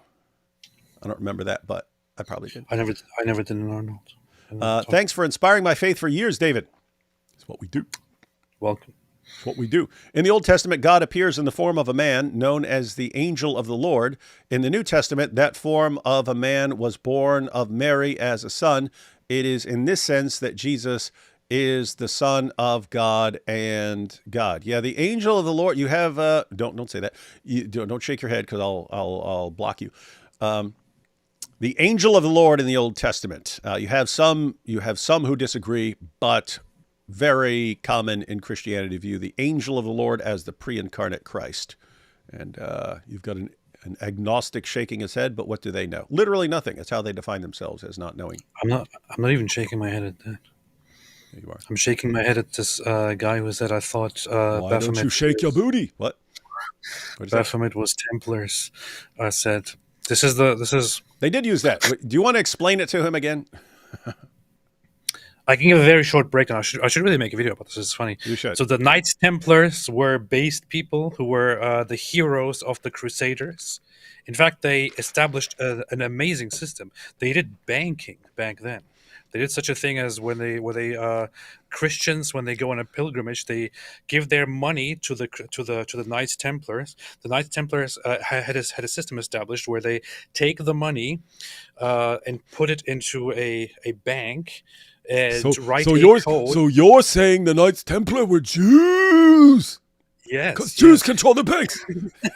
and they had a genius system in place where they established a code system which only those in charge in Europe and in Jerusalem could understand, so that the Knights Templar authorities would take the money of the pilgrims who are on their way to Jerusalem and would say, and would then give them a certificate saying, okay, this person deposited this and this much money, and would sign it. They would give this document to the pilgrim. The pilgrim would go to Jerusalem and give this document then to the Knights Templars in Jerusalem, and the Knights Templar would look at it and would be like, okay, yes, you apparently have so much money belonging to you. Here it is. So they had a very, very nice system in place. They were very helpful, and they were at the front of fighting and protecting the Christians and so on. However, later on, during the time of after the Second Crusade, the Knights Templars kind of failed. And the crusade failed. It was a disaster. So the European kings, the European fighters, crusaders, and so on, had to find a victim to blame for the failure.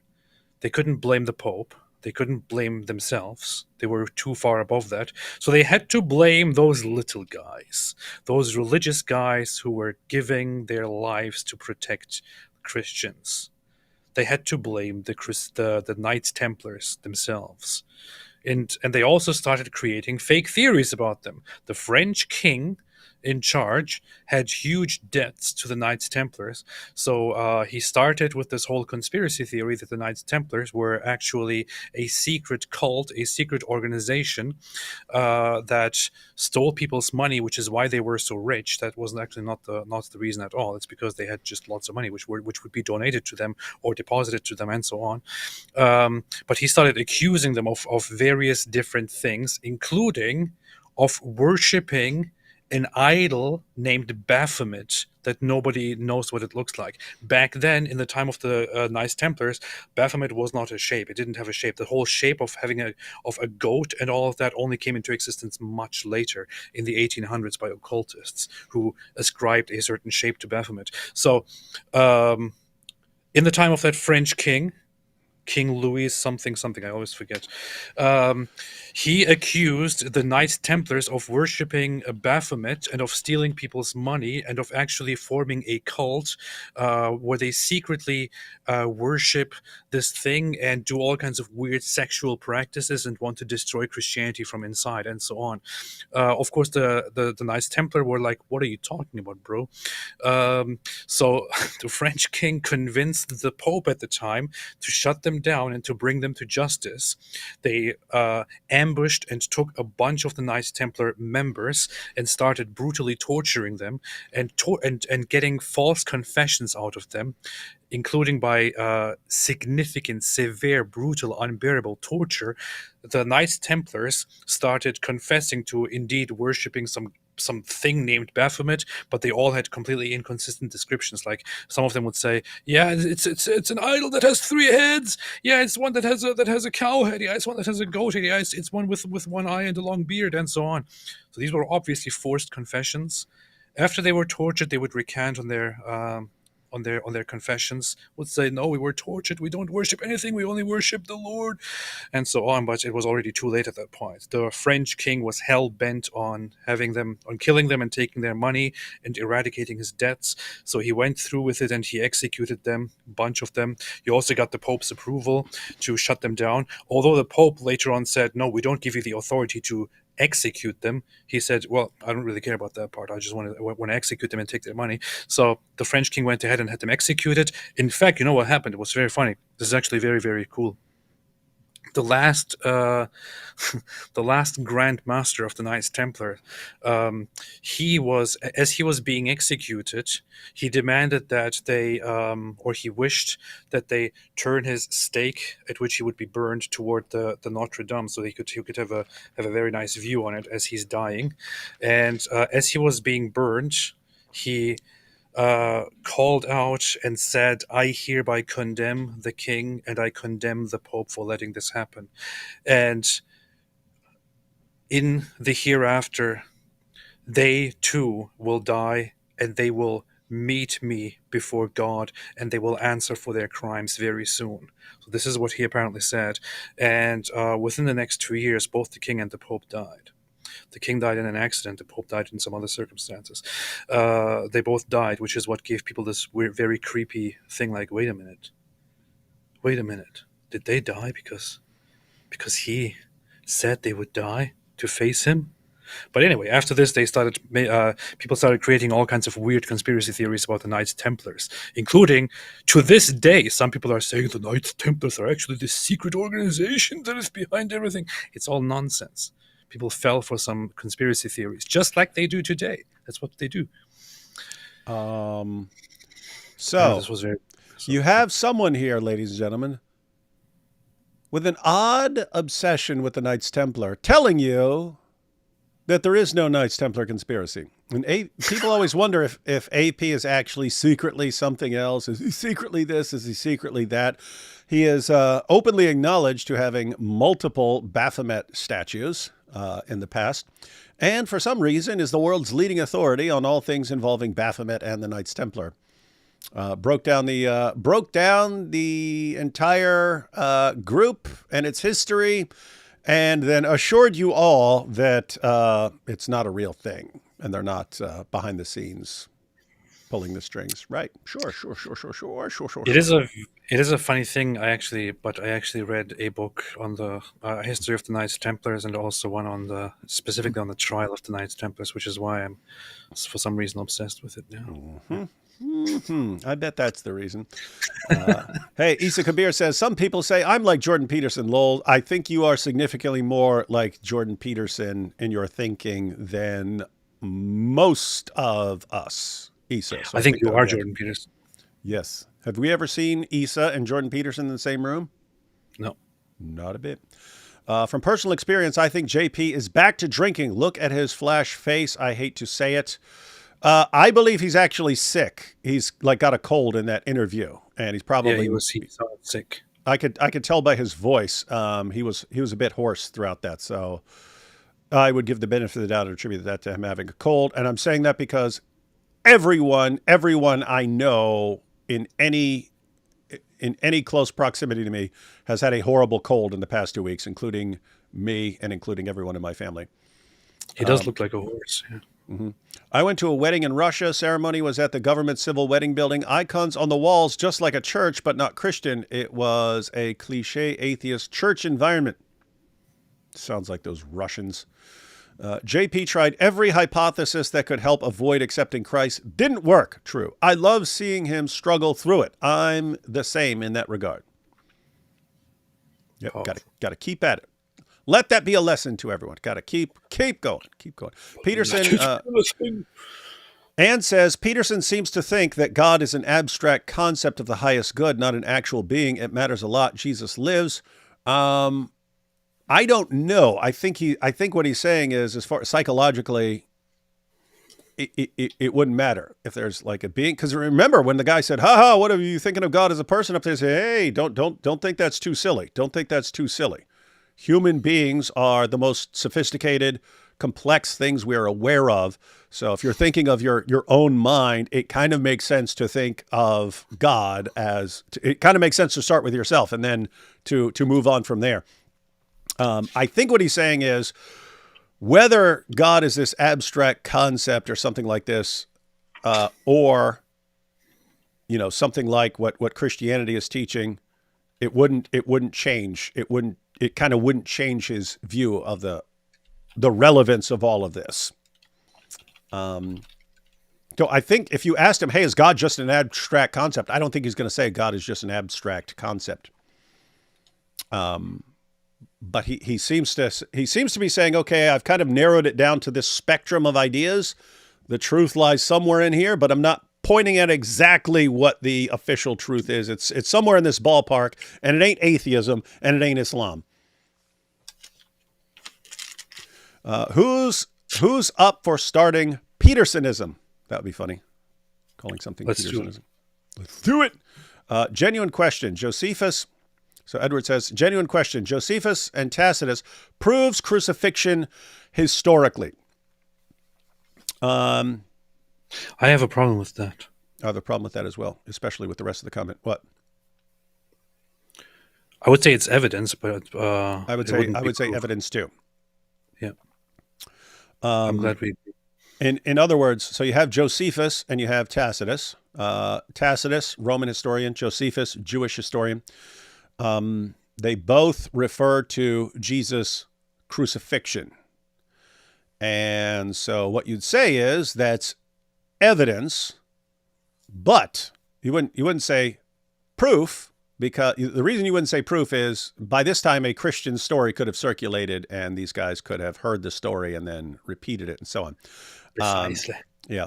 Crucifixion goes hand in hand with resurrection. Being consistent in standard, why did they not mention resurrection also? Is it suspicious? No. If you're a Roman historian who has access to Roman records, what are you going to know about Jesus? He's crucified. That's well known. It's documented fact. It was a public event.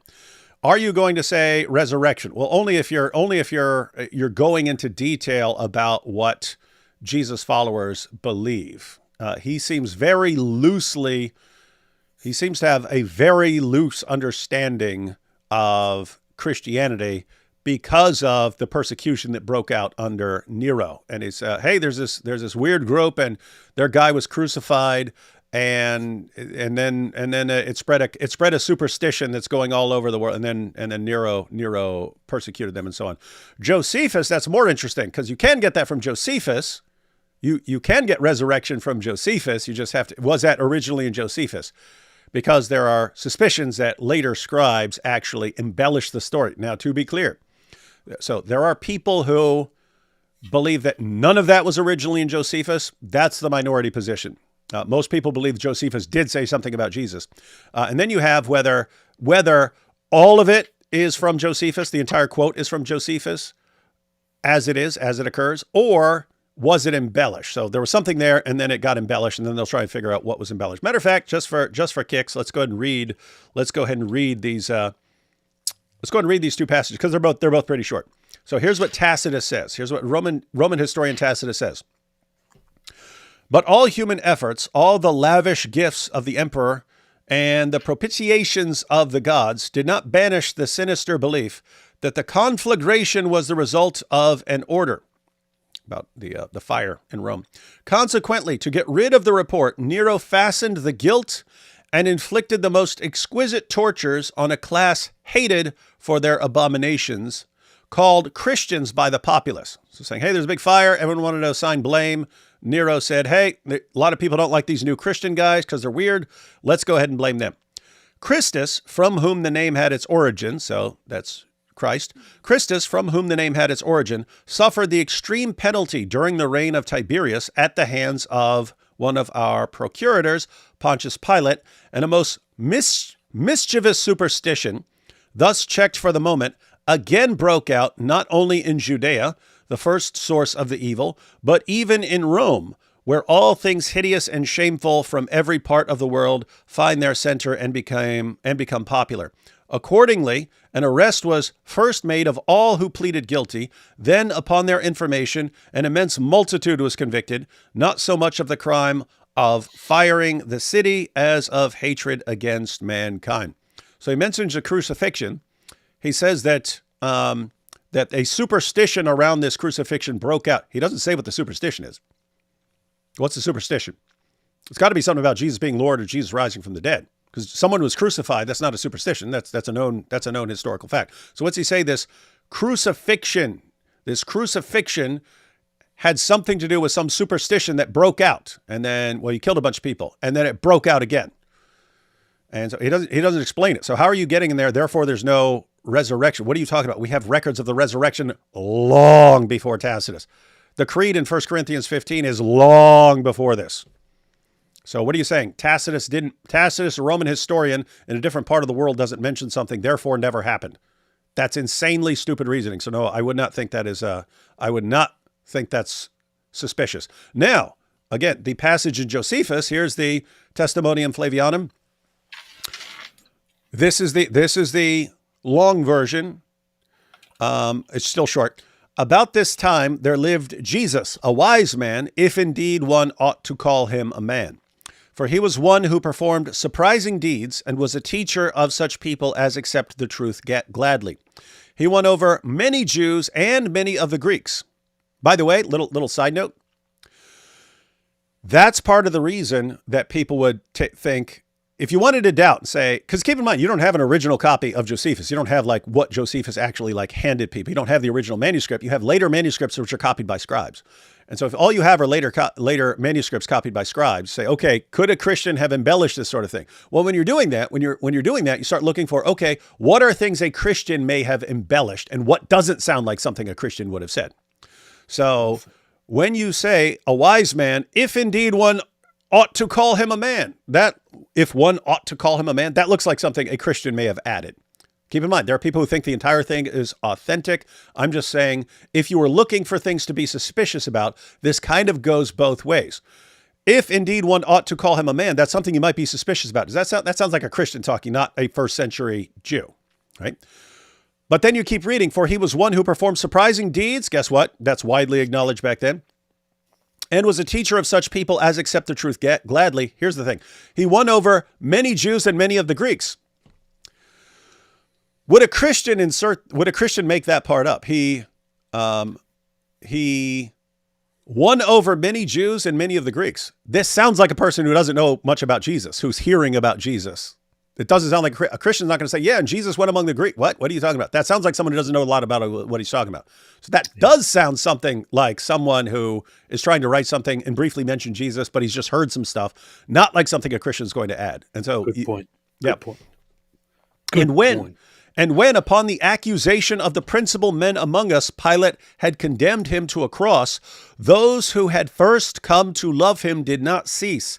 He appeared to them, spending a third day restored to life. For the prophets of God had foretold these things and 1,000 other marvels about him.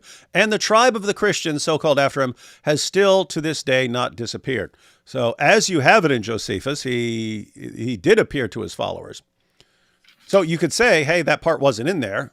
Maybe that part was embellished or something. But the point is, Edward Nigma, it's just very sloppy reasoning to say, if this was, suppose you say it was embellished, you have sources way before Josephus talking about Jesus dying on the cross and rising from the dead.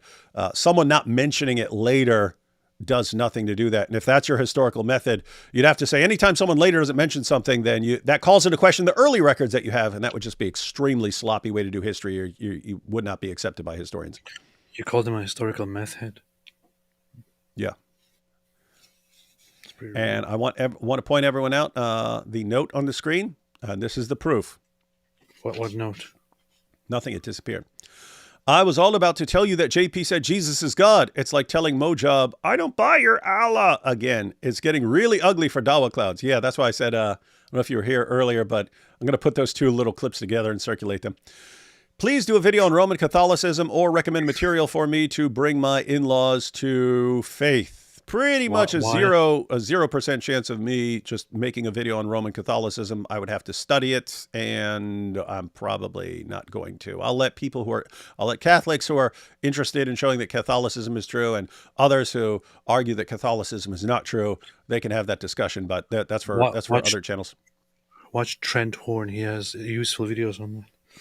Did you notice that the Shroud of Turin is now thought to be 2,000 years old? Much evidence it's Christ's shroud. I do have a video from a couple months ago with Gary Habermas, where I asked Gary Habermas and let him talk for a while, and then I shared my thoughts on that. But you can check that out. And with a narrative that killer, it can only be from God. Oh, I guess you're talking about with Peterson's. Like, hey, if you have this story is so awesome and so perfect and so encapsulates everything. This narrative is so dope, it has to come from God. In your face, AP. Not on topic, but have you heard of the Gen Z Bible? If it's not on topic, then don't read it. Too bad. Have you heard of the Gen Z Bible? You can't read it without laughing. Pick any verse. Is that a real thing? I might want to check that out. That would be funny. Y'all make my ISD trips way more interesting. It's an ISD trip. That's LSD. Oh, LSD trips. Oh, yeah, that would be funny. I was talking about that. My one of my bunkmates in prison, probably the longest reigning bunkmate I had was Kane. That was probably 2 years. 2 years of my sentence were with Kane. I had Kane on a couple of live streams a couple of years ago, but yeah, when I got the bunk. He was a total pagan. He was the tattoo artist of the dorm. So there was just always doing tattoos at night and so on. It's like, they're always like doing drugs over there. I was like a cloud of smoke over there all the time. And I was thinking when they offered me the bunk, cause you start off on a top bunk and then as bottom bunks go on, you're on a list and so on. And then they offer you a bottom bunk. If you don't want the bottom bunk, you can stay where you're at. And I like the cube I was in. I got along well with everyone. We're all cool. Do you want this bottom bunk over here? And you could say no, and then your name goes to the bottom of the list, and then you'll get an offer for a bottom bunk later.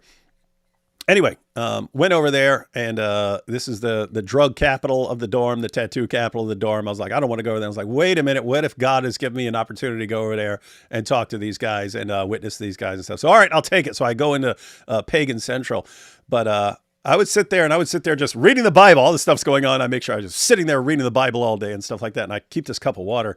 And anyway, Kane would start talking to me. He'd go, hey, you should take some acid while you're reading that Bible. You'll start understanding it better.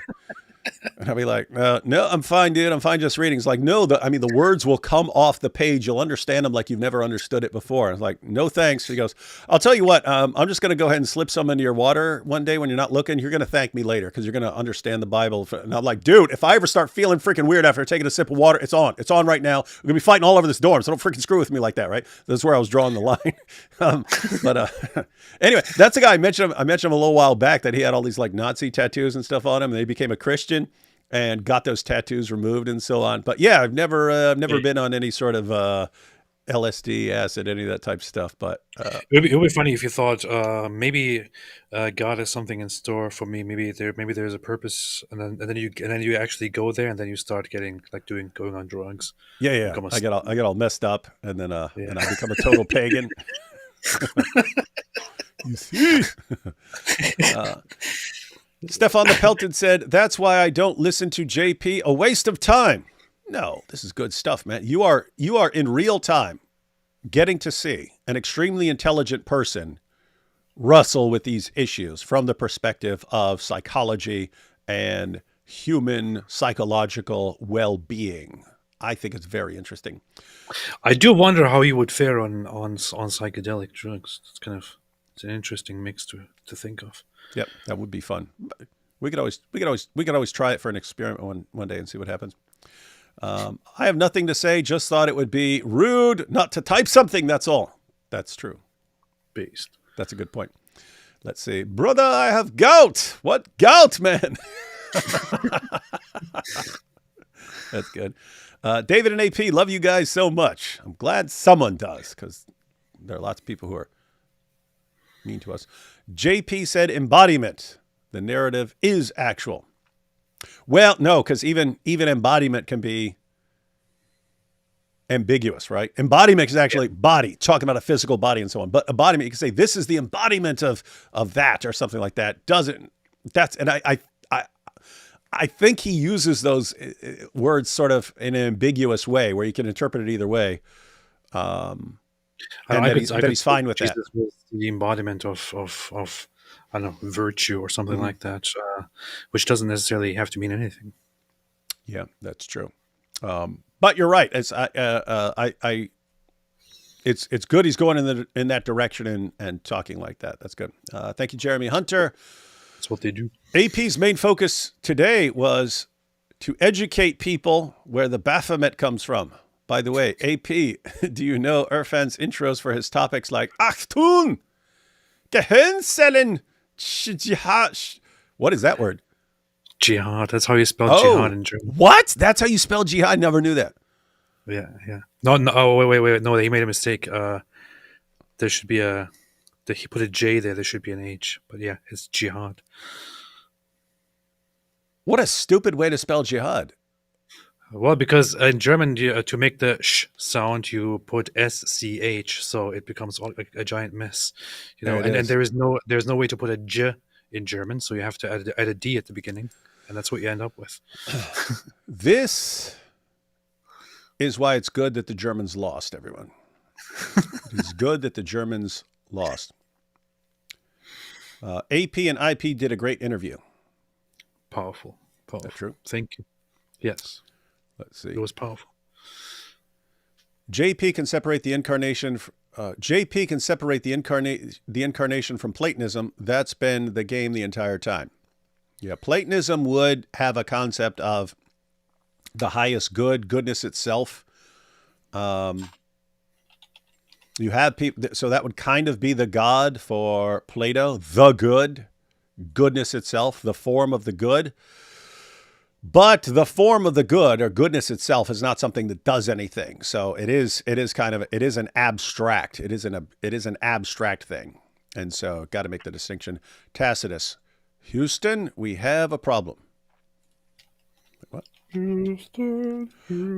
On Josephus, don't forget that he also described the drama around John the Baptist getting whacked. And Josephus also mentions Jesus' brother James and so on. Oh, you actually mentioned that. Josephus also does what Paul did, does a disinterested reference to Christ, i.e. James, the brother of Christ. Mm-hmm. Yeah, he talks about the death of James. Hey, AP, please read more jokes from your jokes book. I shall. He shall. The John the Baptist, the disinterested Jesus and James reference, and the embellished reference to Christ in Josephus are 3 separate references. Yeah, so you have John the Baptist and Josephus. You have the reference to James, and you have the reference to Christ. And so the reference to Christ is one of the 3 most relevant passages. And the question is whether that passage is embellished. And again, you do have the minority position is that he just doesn't mention Jesus there. That's the minority position. Most people think there is a mention of Jesus, and then the question is, was this embellished by a later Christian scribe, or did Josephus say that? I've seen people, actual scholars, who think Josephus was significantly more Christian friendly than others of his time would have been, and therefore that he is actually saying these things. But at the end of the day, I don't know, and I'm not a Josephus scholar, so. Edward Nigma says, was asking about extra-biblical corroboration as per history, wasn't talking about validation of earlier docs, which is historicity and theological premise. No, what you were saying is it suspicious that they don't mention the resurrection? Well, Josephus, in what we actually has, does mention the resurrection. It's a question of whether that's embellished. But if they didn't, no, it's not. It would make perfect sense for Tacitus to refer to Jesus as someone crucified without going into detail on what Christians believe about Jesus. So I'm saying you can't draw much of conclusions based on what people don't mention. You can sometimes base conclusions on what people don't mention, but you have to say, okay, here's why. If he had known about this, he definitely would have mentioned this. And if it were true, he would have. So you have to, there are 2 leaps. You have to say, 1, if this had happened, this person in a different part of the world would have known about that. And 2, if he had known about that, that would have been something he wanted to report. You don't have much of a reason for thinking either one of those things, and therefore it doesn't tell you a lot about what actually happened. Alyosha says, the problem with LSD is realizing that if we F up this reality, what's the good of another one? Yeah, what's another reality going to do? Hey, knock, knock. Hang on. German authorities en route to your location. Based. For what you said. All right, go ahead with your awesome joke. Knock, knock. Who's there? Woo. Woo-hoo. Woohoo! Don't get all excited now. Awesome. Awesome joke. Are these all knock-knock jokes, or are they just all epically terrible jokes? These are horrible knock-knock jokes. I don't know. I forgot the story behind this. I guess my wife got this for one of the kids, or it was somewhere, or somebody got this, and then she was like, here. If you have nothing to say, just read some knock-knock jokes. Nice. Terrible. Absolutely terrible. All right. Thanks, Alyosha, for warning us about the Germans. We will be prepared for their invasion. All right. We're going to be live on your channel tomorrow, right? Of course we're going to be live on my channel. You have an idea what we're talking about yet? Or have you not narrowed that down yet? Do I? I don't have an idea yet. There are different options. Still thinking about it. There are multiple options. One, if you do not come up with a super dope option by tomorrow, one option is the Andrew Tate stuff, because you had a bunch of stuff about that. You had Ben Shapiro commenting on Andrew Tate. You had Tate blasting back at Ben Shapiro. You had everyone flipping out because there was the fallout after he was on the Benny Johnson thing, which we did cover, but there was a bunch of stuff that happened after that. So if you have something cooler than that, and we have plenty of things we can talk about, if you have something doper than that, we can do that. If not,